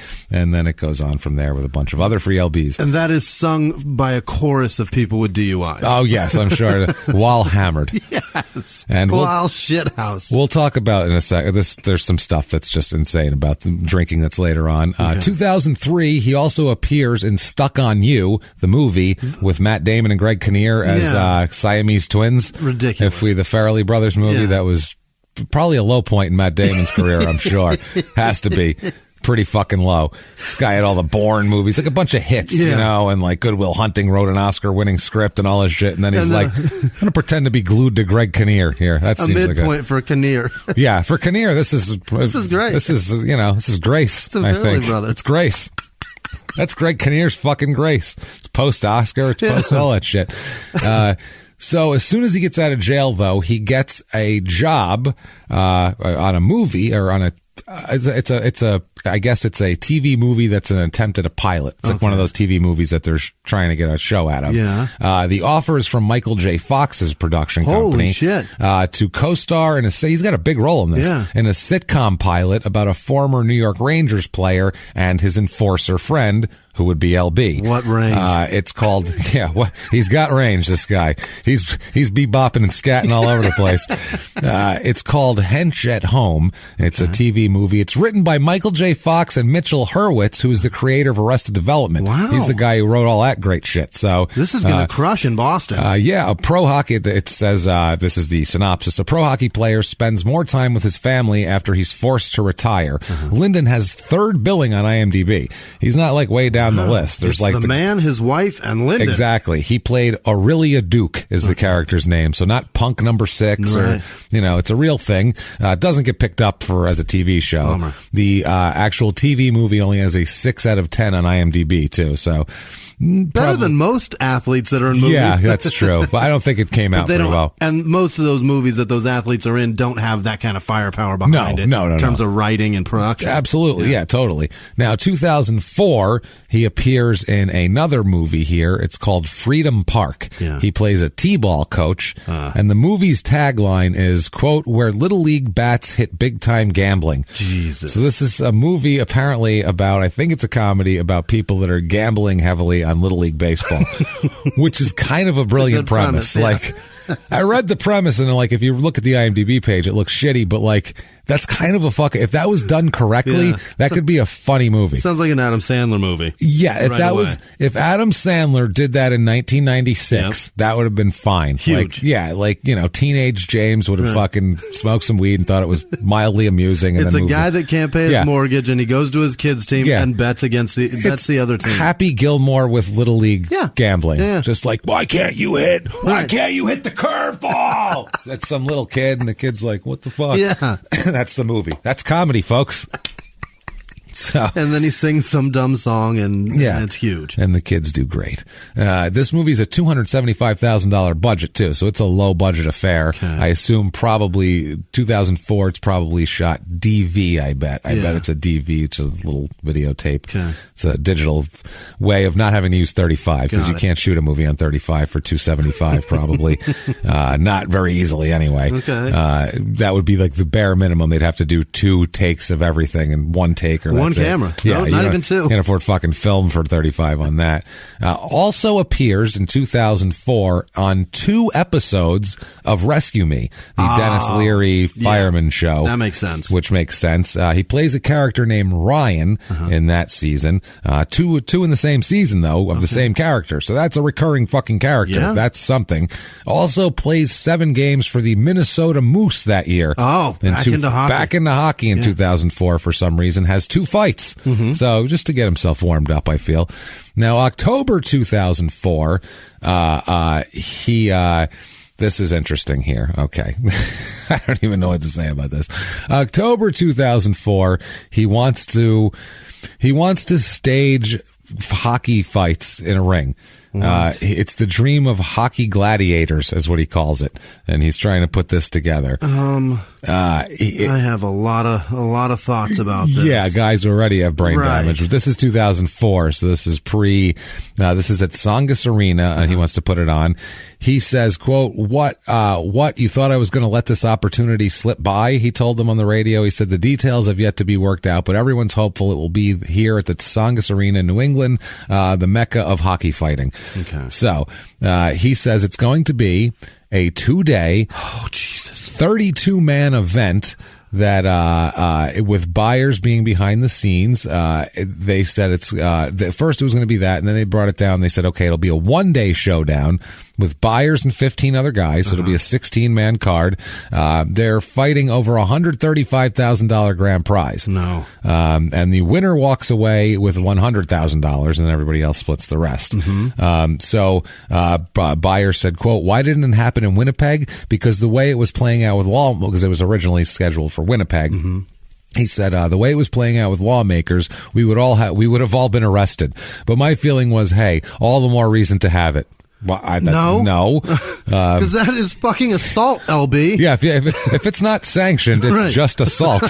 It's just lots of assault going on in a parking lot or an arena or whatever building you're in. It doesn't matter where. It's just multiple assault cases. That's all it is at that point. He said, my feeling was all the more reason to have it. We would have fought the first night. Everyone would have been arrested. And then after making bail, we could have returned to fight the next night and been arrested again. What a spectacle. It would have been great. Yeah, it would have been a story. You would have been a story. Great no, and you would have went back to jail. So probably not. He is a problem. He's got. I talked to this man. Yeah, he's a little. He's got some issues, I would say. Wait till you hear his bio for the radio. Yeah, like it's kind of irresponsible by the radio station. We'll talk about it. Okay. 2005, he appears in another episode of Rescue Me as the same character on another season. This fuck has a character arc. Yeah, he's got a fucking character arc. Do you know how many actors are walking around L.A. right now that would kill? You mean serving tables right now? Who are acting like servers right now? are walking the fuck around, bringing people their avocado toast and fucking wishing on a star that they could have a character arc on, and even a shitty one like Rescue Me. That show sucks a dick. That show was just Dennis Leary pretending to be a fireman with all of his friends. It should have been called, it's kind of over, Dennis Leary. That's what it should have been called. Like Leary's Victory Lap. There you go, folks. It should be called Leary's Bridge to Voicing Dodge Commercials. Yes, exactly. Yes. Which makes him somehow relevant more than this. But anyway. It's weird too. Commercials, if you think about it, only a certain amount of people lately you see all these movie stars doing commercials, and I was like, why is that a thing now? It used to be like, that would be embarrassing for a movie star to do a commercial. Yeah. Right. Like I was reading this book about Van Halen, and they wanted them to, it was some music thing. I don't remember, some piece of equipment. Like a Walkman or something? Yeah. They wanted them to literally just put like the tiniest logo of theirs, like underneath all of their shit on a t-shirt, and they would give them like an outlandish amount of money. Right. And they were like, we don't fucking do commercials. Wow. They're like, we'll do Levi's and Marlboros and nothing fucking else. What? That's it. That's cool. Like smoking and jeans. It was like 1980 or something. We will do Marlboro. Levi's and because we smoke Marlboros and we fucking wear Levi's, but we're not doing some bullshit music thing because that's not cool. And it was like, we don't endorse things. Whoops-a-daisy. Now they've realized, I feel like, that you could be in a movie or you could be on a TV show, but only a certain amount of people are going to see that movie or that TV show. If you're on a commercial, it's going to be on no matter what you're fucking watching. No matter what you're watching, it's on. Absolutely. So people are going to have you shoved up of their ass and hammered in with a mallet, whether they like it or not. That's for you, corporate America. Yeah. James and I are open to discussions. That's right. With Levi's and Marlboro and nobody else. Whatever marijuana companies out there. Is there any way I can get on with Roundup also? Anything that's just like really bad for people. Yeah, we'll do that. Anything that's not for Levi's are fine for people, I guess. They're shitty jeans, but I mean, there's a terrible fit, but I buy them. Yeah, that's the thing. Yeah, they don't fit right. I can't. I'm too tall. Listen, they're $27. I'm in. They're fucking. I'd look like a goofball in those things. They're not made for tall people. We have to buy. It's weird. I'll school you on tall culture one of these days. Anybody out there who's like over 6'3", you know that clothes you can't. And I'll tell you how great it is a whole other to be issue. 5'8", and you can wear anything, you cocksucker. You're a bastard. You can go anywhere. Oh, this will fit me. This will fit me. I have to be like, is this too short? Is this like, no. But for a minute there, they were doing 32 and they might still be doing it, but 32 is like regular length. Go fuck yourself. Nobody's a 32. No. Is everybody 32 length jeans? Is that a common thing? Is that too long or too short? That is so long. Oh, wow. Okay. Holy shit, it drags everywhere. It goes over my fucking toes. Oh, wow. I would look like I was waiting for a flood if I wore 32s. I could never wear 32 length pants. It would be hilarious. It just hurts my heart because when I buy jeans for a minute there, I had to buy 32 shorts. And I was like, I'm not even short. Hurts. That's not Why great. do you call that? But I am short. I get it. But you're not like, you're not a medical anomaly or anything. You're pretty normal size. I look okay walking down the street. But you're normal size. I'm a normal dude walking down the street in pants that say short. Fuck you. Thanks for the confidence insulting boost. Bastards. So this cocksucker has a character arc is the point here that we're getting at, which is annoying as shit. Lucky bastard. Even though good for him though, I guess. Yeah. I mean, fuck it. It's build on a relationship. That's entertainment. Yeah. So, damn networking. 2007, his daughter is doing flat water canoeing. Okay. I didn't know that was a competitive thing. It's not like crew. It's like a different thing. One person? I don't know. Okay. But she'd been doing it since 2000, and he is very excited about. There's an article where I guess she's going to the Pan American Games for this, and he's saying this could lead to her making the Canadian Olympic team, and he's excited. He said, "quote That's one of the reasons she's so fired up. This gives her the chance to qualify and try to compete for the Olympics. It's pretty amazing. I'm kind of blown away. I've seen her online and I see her name up with all these athletes in a world-class event." Yeah. He says basically they ask her if he helps her with any of it. Does he give her any notes on her canoeing? Do you punch the boat and show her how it's done? Do you threaten the boat? Do you drive it shit-faced around the lake? I'm just wondering, how do you even find out that you're great at that? Do you know That's what I mean? what I'm saying. That's such a bizarre, like shot put and javelin. How do you find out you're good at that? I don't know. It's so an accident. weird. How many people have talents that they don't know they have? Yeah, I might be unbelievable at it. How many people you might be the greatest violin player that's ever lived, but you've never fucking touched a violin, and you'd have no fucking idea. But in your hands and in your brain could be the greatest violin knowledge ever. I'm serious, though. Yeah, you're right. You could be the most amazing. There's so many people. Who the fuck knows? Yeah. You don't know if you find your stupid talent. Right. That's dumb luck. How many times have you pressed a rock to your cheek, spun around 3 times, and thrown that fucking thing? That's what I mean. You don't fucking know that that's what you're good at. But I mean, like weird shit like that. Like I said, violin. People are just prodigies at that. If they didn't pick it up when they were 4, how the fuck would they know it? They wouldn't have known it.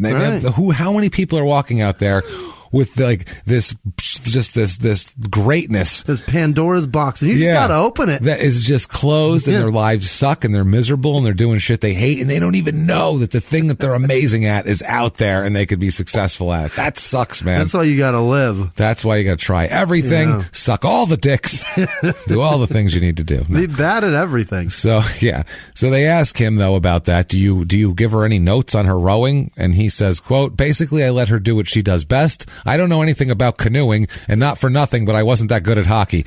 I don't know if I would be the best guy to ask advice of.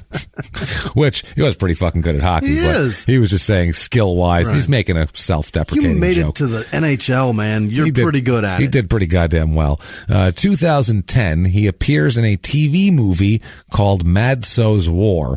This doesn't sound good. No. The description is a power vacuum develops when the top mob boss flees a federal indictment. Okay. And he plays a bouncer. Okay. So I feel like he stands there looking meaty. Yeah. That's basically all it is. That's why he got the role. He also appears in a film called Oxymorons. Okay. This is, quote, now what does that sound like to you? That sounds like a comedy where 2 idiots get suckered into selling OxyContin on accident.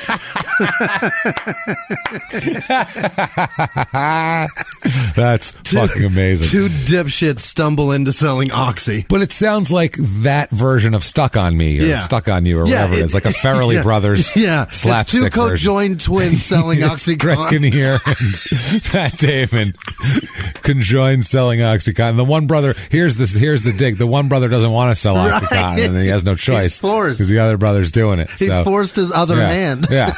When they get sent to prison, and Matt Damon's just got his arms crossed the whole time, and he gets like good food and can wear normal clothes, but Greg Kinnear has to wear the shitty clothes. Prison clothes. But he's also raped. But he's also, which isn't totally not fair. The judge says, please don't rape the innocent one. Bangs the gavel and sends them off. And every time Greg Kinnear is forced to deep throat a prisoner's sausage, Matt Damon tastes it. He tastes it. And he's reading a book turned the other way with a look on his face going, spitting semen out. Wash your balls, will you? Turns the page angrily. He just wrote a much better movie. Much better. That's what it sounds like to me, too. A slapsticky, stupid comedy. Yeah. Instead, this is the actual... It couldn't be a better description from what we just described. Quote, this gritty, true-life story of a notorious Boston criminal and his gang who, driven by addiction and greed, commit a series of dangerous robberies during the height of the OxyContin drug trade. Well, there goes Oxy. So, they put that in there, but when you put morons, it does not sound like a serious film at that point. It sounds like, hey, Oxy, you got half of it right. But it is a gritty, true-life story rather than a slapsticky comedy. LB plays a superintendent of what? I don't know. Okay. Just superintendent is his role probably here. a job, probably like a construction site superintendent. Something like that. That makes sense. It's not a school superintendent. I doubt highly that's a school superintendent unless he was threatening children. Right. School superintendent walks out with 4 teeth and goes, what are y'all doing here? He's probably wearing a hard hat is what you're getting. Right. Maybe a dress shirt, but a hard hat.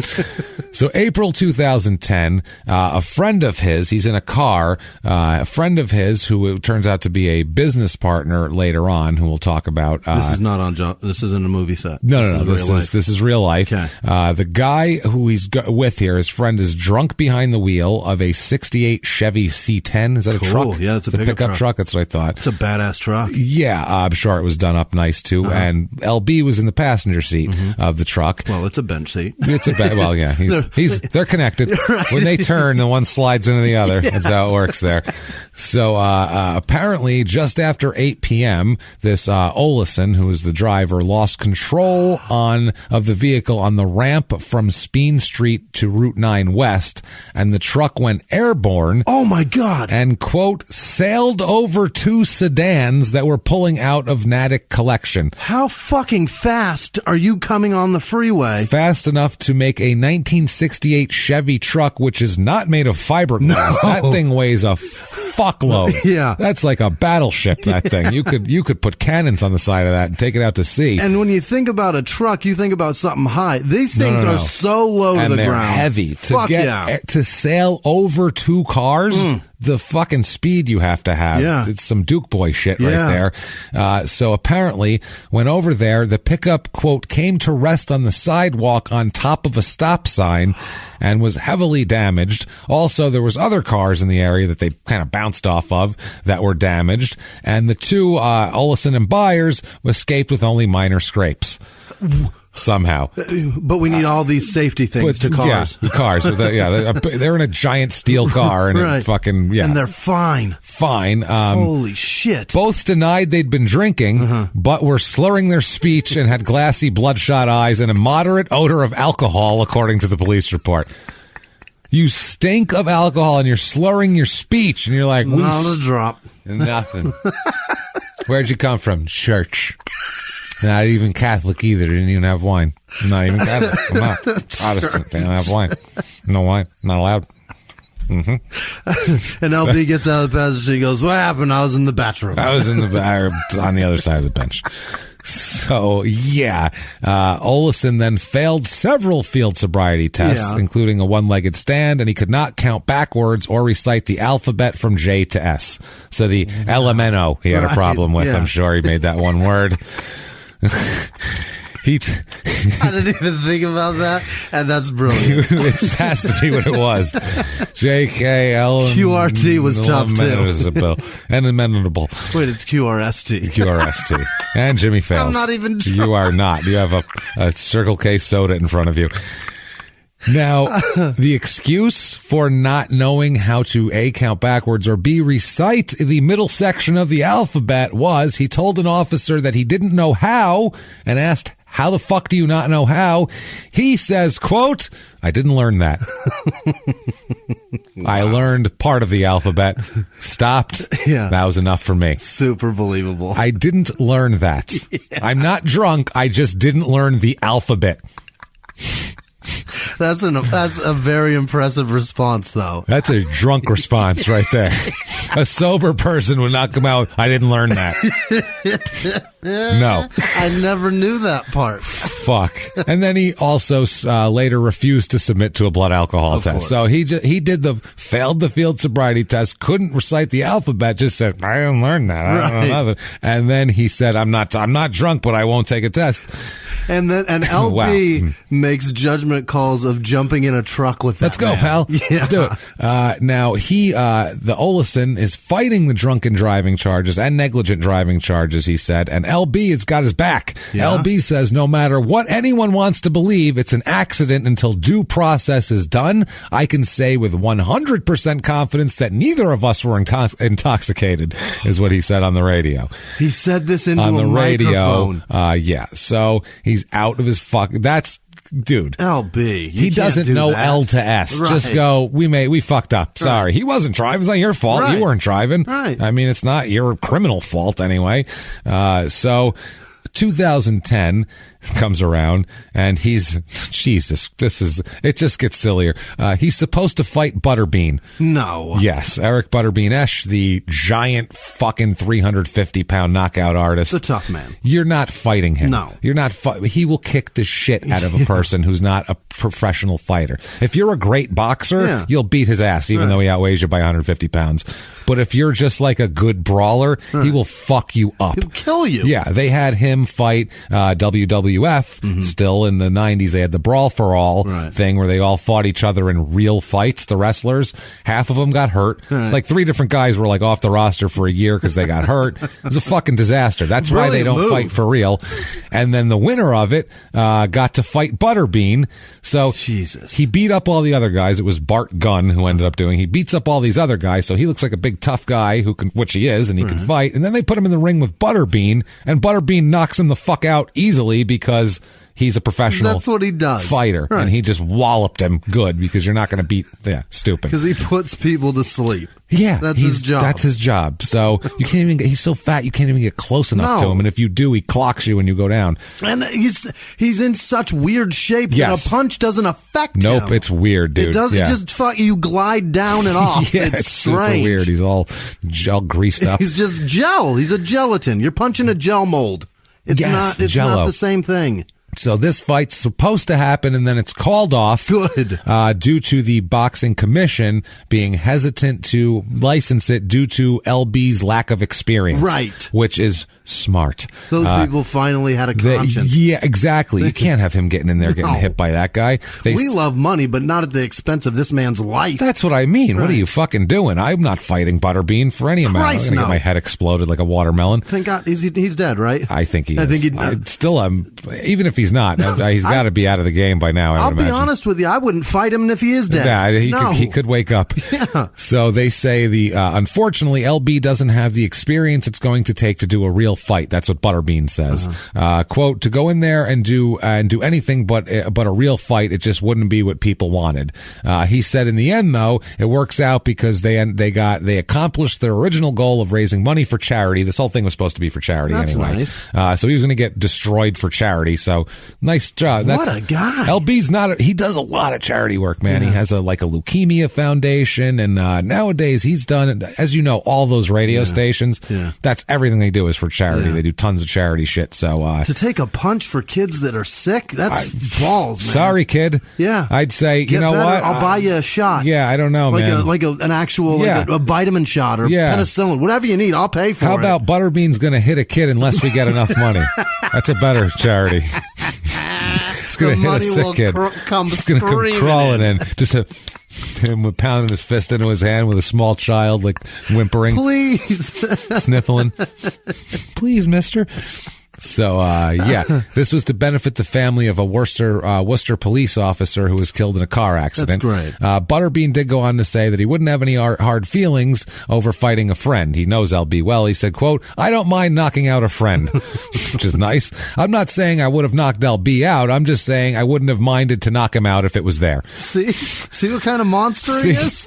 Jesus Christ. And you're going to fight that man willingly? God damn it. And the show, it's the show that's taking place that took place, what this was supposed to be on, is the God of Martial Arts show, which is that's what Gods of Martial Arts. Okay. Butterbean would punch Keith Olbermann's mom in the face. Oh yeah, absolutely. He's a monster. Yeah, and then throw Chuck Knobloch's baseball at her. Take that, lady. Now, 2011, he appears in another episode of Rescue Me as a different character this time. So I don't know if how dumb that audience is. I wonder if Ryan died in a fire. That's is that who he's playing now? He was playing Ryan before, so I wonder if he died in the fire. I got you. Now he's playing Espo, whoever that is. I don't know. They're giving LB a job, basically. Got it. Okay. Now it's around now where he starts appearing on a website for hairdoctor.com as a success story. Now it makes sense. Okay. Yes. This is why he looks pretty good. Yeah. This is what I was talking about. He's got, this is fucking. Because he looks good. This is great. Okay. This is from their website. Quote, in 2002, this fan favorite player started noticing that his signature mullet hairstyle was beginning to thin. Yeah. While he took pride in his appearance as a celebrity athlete, Lyndon was never the type of guy to spend countless hours primping and countless dollars buying quick fix hair care products. So, at age 39, he decided to shave of his head. It wasn't until the birth of his son that Lyndon, now 47, decided to see Dr. Robert Leonard, our experienced hair loss doctor in Newton. Quote, I wanted my son to see me as a young and active father, says LB. Dr. Leonard is a great guy first and foremost. His sincerity came through from the first time I met him. He took the time to listen and gave me honest, straightforward advice, which is let me fucking stick some hair to the top of your fucking head. Dr. Leonard was able to treat Lyndon using the ARTAS, A-R-T-A-S, robotic system, a new state-of-the-art automated surgical hair transplant procedure, unlike many traditional methods, requires no scalpel, suture staples, and one which leaves no linear scars on the back of the scalp. LB says, quote, I liked that. With the ARTAS robot, it was less invasive than the old way. I have friends that went through the old plug method and it just looks bad.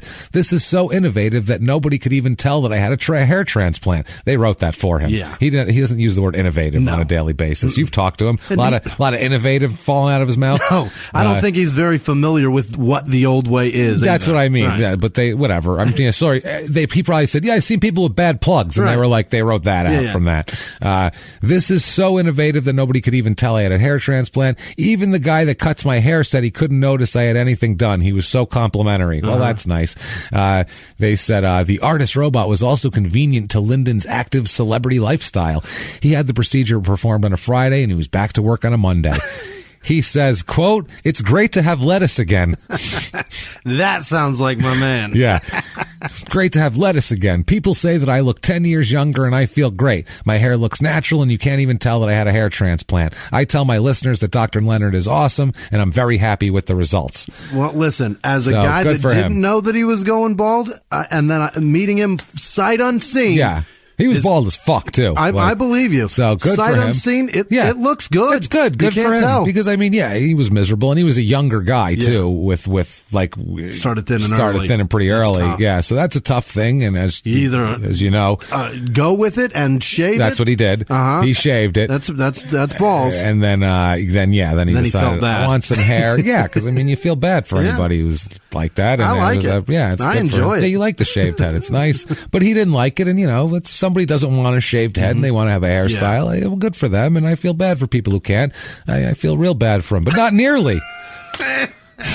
Not nearly. I almost said it. As bad as I feel for Lyndon Byers, an aircraft fueler at Swissport Fueling in Bloomington, Minnesota. Oh, that poor bastard. That is like the only Lyndon Byers I can find. Really? There's such a rare... On LinkedIn, he's the only one. Everywhere, all these sites, I usually get people. Even on Facebook, there's like a couple others, but they're like, one's a kid, one doesn't know it. It's weird. It's a tough name to have, that Lyndon. Lyndon Byers, Lyndon is a tough name in the first place. Yeah, not you a lot don't find a lot of people. He was born in 64. I assume he's named after Johnson, the president, because he was elected in 64 again over Goldwater. So, but that name probably will take a rise again soon with with the dumb names people are naming their kids old man names all the time now. Isn't that cute? He's got a name of a fucking 80-year-old man. Isn't that great? Isn't it adorable? We named him Ralph. We named him Gord Kluzak. Isn't that wonderful?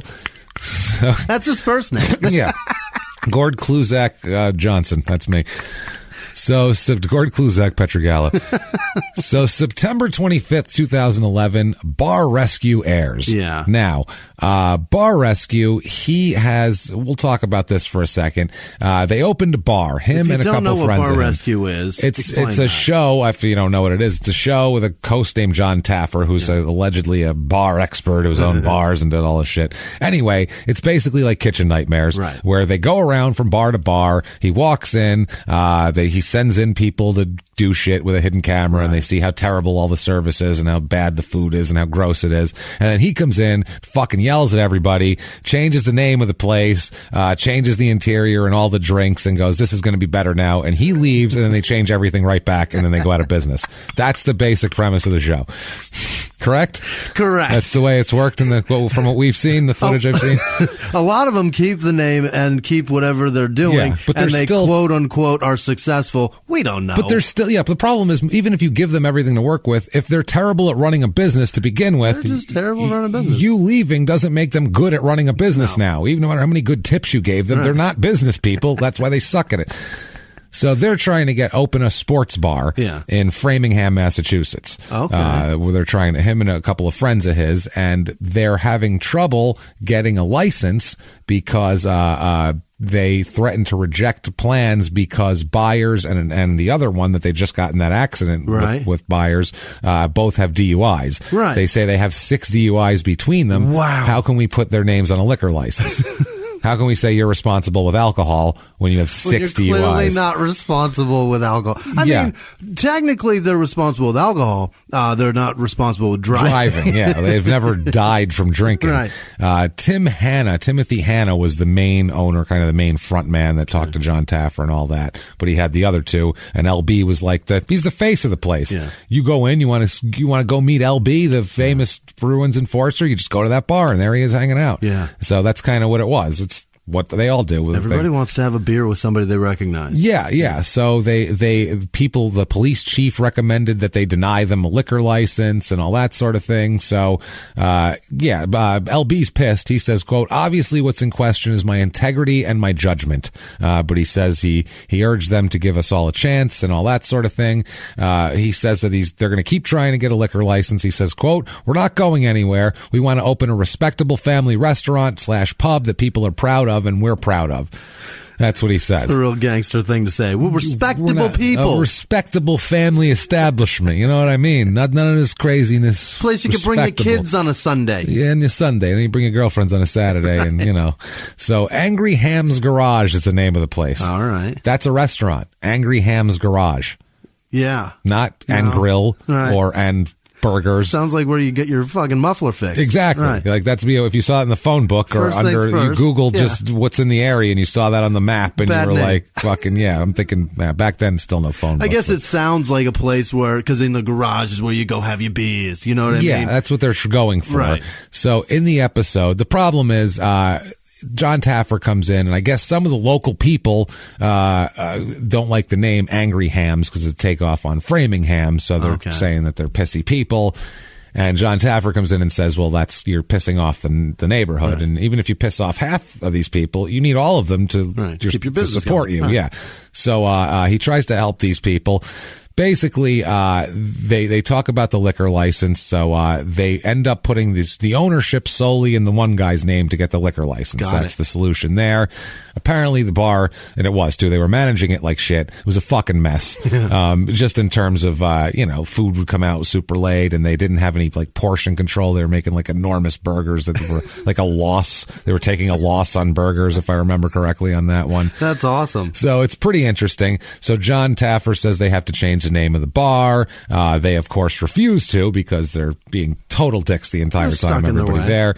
Yeah. LB is kind of in and out and looks hungover when he's there, and he doesn't look real into it, and he doesn't show up for one of the main things they have to do. He's just not there. It's fucked up, man. Anyway, they changed the name to the Octane Bar and Grill. I have seen this. Interesting. And they end up making some changes. They put a motorcycle in the main thing, but they take down a bunch of shit because they had all sorts of very aggressive shit in there. They had a punching machine and they had all this type of shit where Taffer's that's the wrong crowd if you want. Encouraging fighting. And it was things on the wall were all real, hey, punch a nun in the face. Not that's, but aggressive shit. And also, they found out that the staff gave away $2,807 in liquor in 4 days. Gave it away in over pours and free drinks and that sort of shit. $3,000 in booze. 3 days. That's a lot. So times 10 in a month. Yeah. Add that up. You're That's already down. Yeah, you're at almost 30 grand a month. $42 million. Yeah, that's $85 trillion. So Taffer ended up saying about the whole thing, quote, I feel terrible about it, but I don't regret it. The biggest problem for that business in the eyes of the city, of the people trying to give the liquor license, was LB, and there's no way I could have effected a turnaround without taking LB away as the face of that business. Right. His whole thing was to get LB out of the place. He was saying that, I don't like the one thing in this episode, they made it seem like LB scared people and shit, which in that environment, Yeah. they come to see him. Right. If they're scared of him, it's because that's what they want. Mm-hmm. It's not a matter. No one's like, oh, that guy like pushed me around. Mm-hmm. But they tried to make it seem like that. That was the one thing in that episode I thought was total horseshit. I'm sure there's plenty of horseshit, but that was one where I was like, come on. He's not that. He's a big dude, and he commands attention. Yeah. And he's imposing, but he's not fucking scary. I mean, he could be, and assume with some drinks in him he might be. He might be a little louder. And that's, he says, LB says that the show wasn't at all grounded in reality. He says the bar was better off when he was involved. And he said any suggestion that he was responsible for Angry Ham's problems is bullshit. He says, quote, I love how they make me out to be the bad guy. It was Bar Rescue that wrecked that place. I think it was a spoof. I think that guy goes around punking bars. Yeah. So, I mean, yeah, maybe. I know another dude that agrees with him. Yeah, well, whose business He's was dead wrong. Worse, yeah.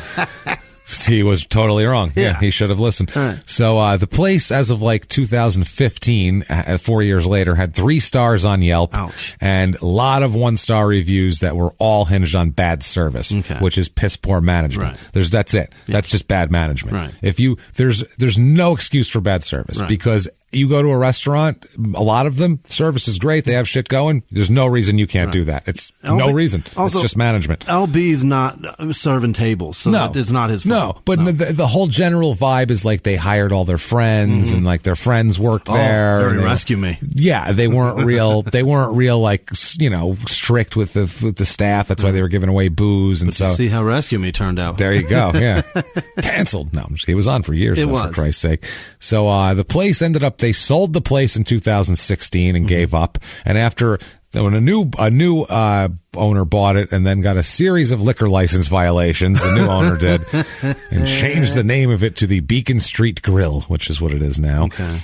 2015, 24 more, in addition, they filed a lawsuit, and now 24 more players in 2015 joined the class action lawsuit, alleging that the NHL was aware of the long-term implications of head trauma.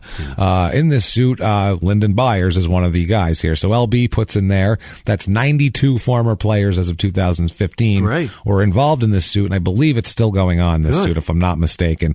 They're going to win. They've got to, right? Better. They've got to. Dude, there's so much evidence just from the Rudy Pocek, just from that, enough right there. Absolutely. These guys, it's fucked. And the NFL set a precedent for them too, and because they did the same thing. Right. And it's not a matter if the second they found out how dangerous it was, the leagues, they told the players none of this would be a problem. They all reached the conclusion at the same time. Nobody knew. Nobody should owe anybody shit.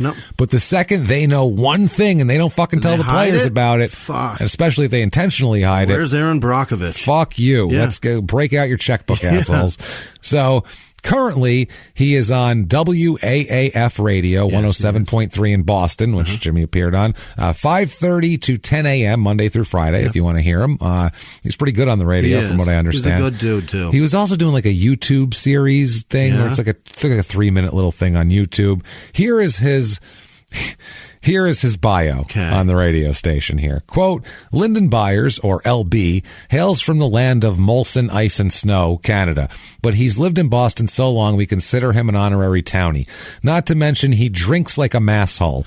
Now, okay, you can't put that on there from a guy whose all of his problems have come from alcohol. That would be like if it's the equivalent if under R. Kelly's bio somewhere they said multi-platinum artist, Grammy Award winner, a performer of I Believe I Can Fly, ladies man. You can't have that on the fucking site. No, don't tout that, please. Honorary PhDs from all these colleges, played Dr. Huxtable. Played what the fuck? Ladies man. Can't say drinks like a masshole. You can't put that on his bio. That's just not cool for him. You may recognize him from the glory days, playing for the Boston Bruins. Matt Damon recognized him one time and they shared a few laughs, and he was in a movie with him.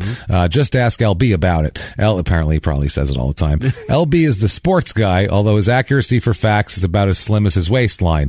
LB is also He's like me. LB is also our resident Captain Topper, which means no matter what we talk about, he probably has been there and done that. From playing in the Stanley Cup Finals to camping in the Teton Mountains with Glenn Close, this guy has pretty much done it all. Just be prepared. His stories can be longer than his hockey career. Yeah. So clearly it's a ball-breaking bio, but don't put the drinking part on there. That just looks bad. And I'm sure he's like, hey, ixnay on the ink.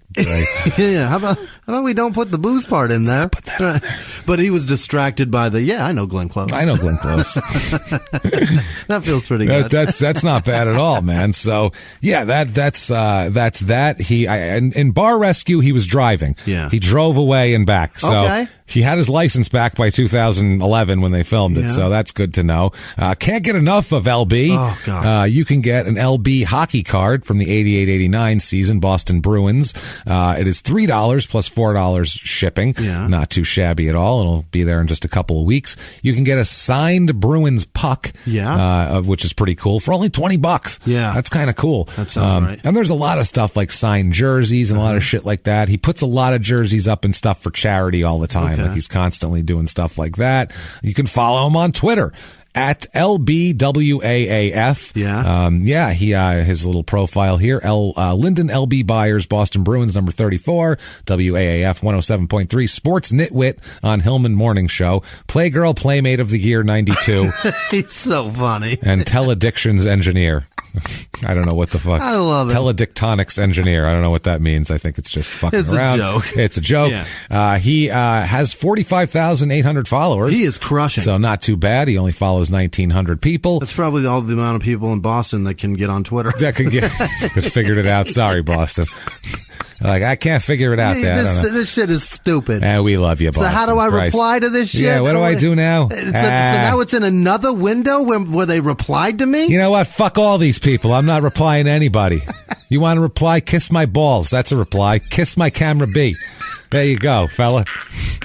With that said, that's LB. Thank you, LB, for all of this. Lyndon Byers. You're amazing. Yes, thank you for having us on your radio show or having Jimmy on and the offer of having me on as well. I appreciate you with the signed picture and all that shit. Sorry if this was harsh, but, fuck it. We were just being honest and fair. I think we were being fair. Yeah, we're just not a terrible guy. I still fucking root on him. We play idiot or asshole. Yeah. He had some idiot moments. He's a kind of a funny fucking dude. Yeah. He's a ballsy kind of a fighter guy that, an asshole. as a guy, you look at him and you go, it's a fucking cool guy. You know what I mean? So whatever. He never beat the shit out of any women. Never killed anybody. Fucking kill anybody. Or he could have driving, but so many times. So could have a lot of people all the time. Could have so that happens. Not that that's good, but I mean, mistakes happen, and he hasn't made one in a long time. So whatever.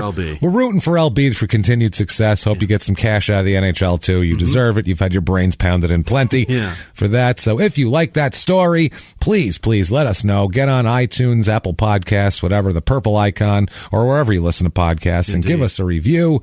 5 stars would be great. Tell us you're following instructions, following directions, whatever. It's not the words that matter. It is not for our ego. No. Strictly for business.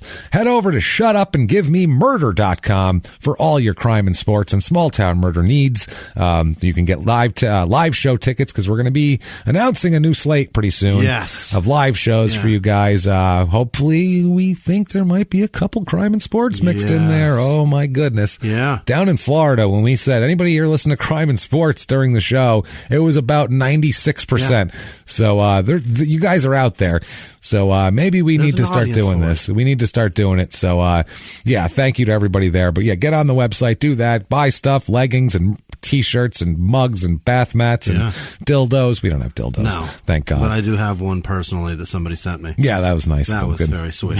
Very, very sweet. Do that. Head over there. While you're at it, follow us on social media. The links are right there. You can do it. It's at Crime and Sports on Twitter, at Crime and Sports on Facebook, at Small Town Murder on Instagram. If you want to be an amazing, amazing person. Oh, also at crimeandsports@gmail.com. God damn it. If you want to send us anything there. Send your emails. If you want to be an amazing person and be one of our producers, we're going to talk about in one moment here, you can do that very easily. And again, these are links right from the site, or just go to them plain. Patreon.com/crimeinsports, or head over to PayPal. Use our email address, which we said was crimeandsports@gmail.com. You can make a one-time donation there. And I think it's time, Jimmy. I think it's time to just tickle the camera bee of our entire, all of our producers. Hit me with them, Jimmy. Hit me with them like a 68 Chevy flying over my sedan. This week's executive producers are Jeff Beck, Candace Kennedy, who donated both ways and then sent me birthday gifts. That sounds so dirty. I know. Yeah, both ways. Thank you. Thank you, Candace. I really appreciate it. DJ Wet, which sounds terrible also. That's, again, sounds quite. E-Bitch from P-Town, she donated both ways also. Paul Powell, Amy Conley, Ben Armstrong, Emily Mitchell, Cody Beretta, Britton Edwards, Katrina White, David Clark, Amy Spicer, Marianne Stumpf, Mary Price, Jacqueline McArdle, Brandon Wasco, Gary Laidlaw. Oh, thank you. Amy O'Hearn, Graham McGregor, and Candace Whittington. Thank you guys so much. You really you do such heavy lifting for us, and we can't do it without you. We can't do anything to tell you how much. No, we really appreciate it. Thank you. This is a weak attempt. Yeah, this is as futile as this is as much as we can do. Yet it's so futile. Yep. Cindy Harper, Caitlin Wilhelm, Justin Miller, who donate again. The guy he donates like 5 times a week because he listens to the show. And donates a penny per minute, thank which you. is fucking great. It's pretty cool. Thank you. Lanny, is that Lanny? What did I do? Lanny Blunk? I think that's right. Cool. And this one is okay. I'm going to do my best. Ksenia? No, it's got to be Ksenia. Ksenia Komarnajik. Okay. Komarnikaj. It's CKYJ. No, I'm never going to figure that. I'm a dummy. I didn't. Okay. Ksenia, I want to do it fast, and I'm never going to do it. Kelly Ingalls, Reagan Shalkley, Bree Ryan in Montana. Hey, thank you, Bree. Keith Cole, David Renazzi, Gary Howard came to Florida and brought us stuff. Gary. Thanks, Gary. Man. Thanks for the Ron LaFleur pick. That was pretty dope. Pretty dope. Yeah. Haley Marble, Rachel Stora, Daphne John Baptiste. Yes. Under the Sea Fabrics, Laura Souter, Robin Skelly, or Robin S. Kelly. Damn it. I think it's Skelly. Okay. I'm pretty sure it's Skelly. Shit, dude's like, damn Debbie Lemming. Is that right? Debbie N.G. Lennon. What did I do? God damn it. I think it's Debbie Lennon. You are a disaster this week. Good Lord. Heather Maleni, Paul Ruest again. Thanks, Paul. Amanda Burke, Kyle Donahue, Thomas Fryman, Jason Fuller coming through. My man, bringing the jerseys and everything. He's fantastic. Definitely. Rishi Deshpande. I think that's right. Thomas Ludwig, Janice Hill, Aaron Ishaik. It's so many vowels. Jessica Jensen, Kyle Godert, Delaney Trotter, Nancy Graham, Jennifer Lamb, Thomas Smith, Lindsay Westcott, Wendy Dyes, Christopher Dobronsky, MPC. I don't know if it's a business. I don't know what that is.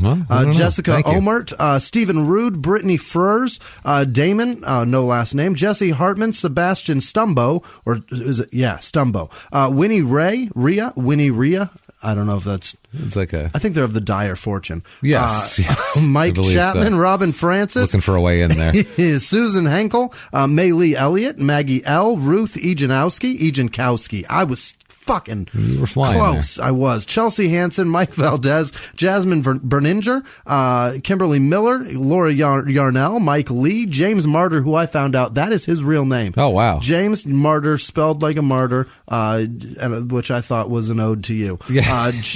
Jonathan Wilder, Brent Borgers, Gina Ozuna, Roscoe Van Dam, Brandon Wasco. I already said his. He donated twice. Thank you, Brandon. Sachin Vats, all the way from New Delhi. Which was fucking amazing. Thank you so much. That's amazing. Laura Sainer, Laura Sainer, Adam Gonzalez, Russell Tobler, Benjamin with no last name, Tess Devine. She's the one I believe who sent the masturbatory products. Okay, which I don't know what to think. Gina Kudajarov, Thomas Slater, Nikki Linderholm,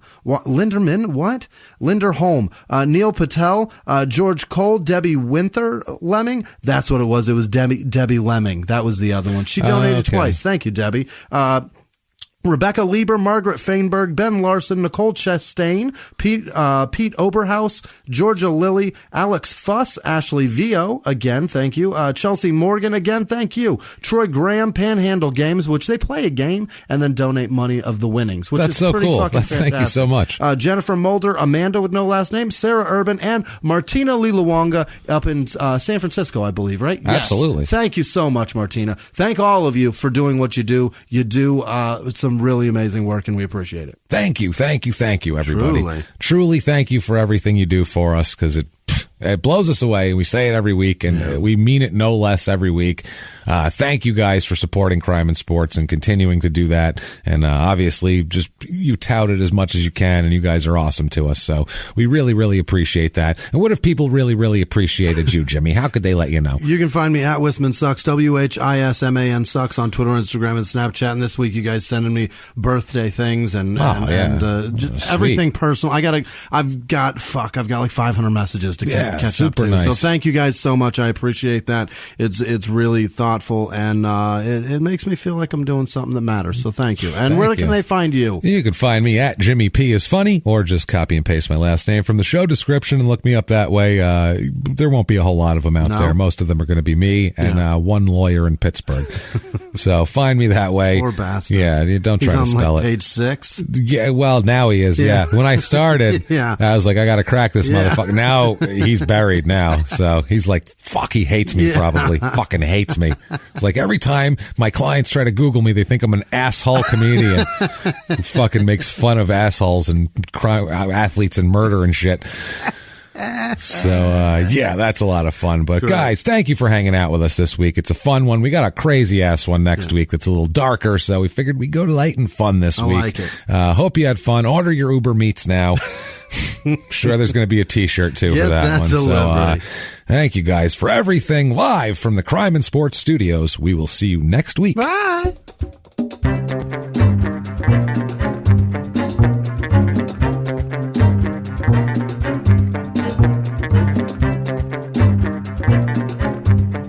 If you like Crime and Sports, you can listen early and ad-free now by joining Wondery Plus in the Wondery app or on Apple Podcasts. Prime members can listen early and ad-free on Amazon Music. Before you go, tell us about yourself by filling out a short survey at Wondery.com/survey. In the 1980s, a rosé swept the country. Hey, Mike, I really like this white Zinfandel. Well, good. Now put it down. We're going to try another one. White Zin became America's top-selling wine. But most don't know that this sweet drink has a sour history.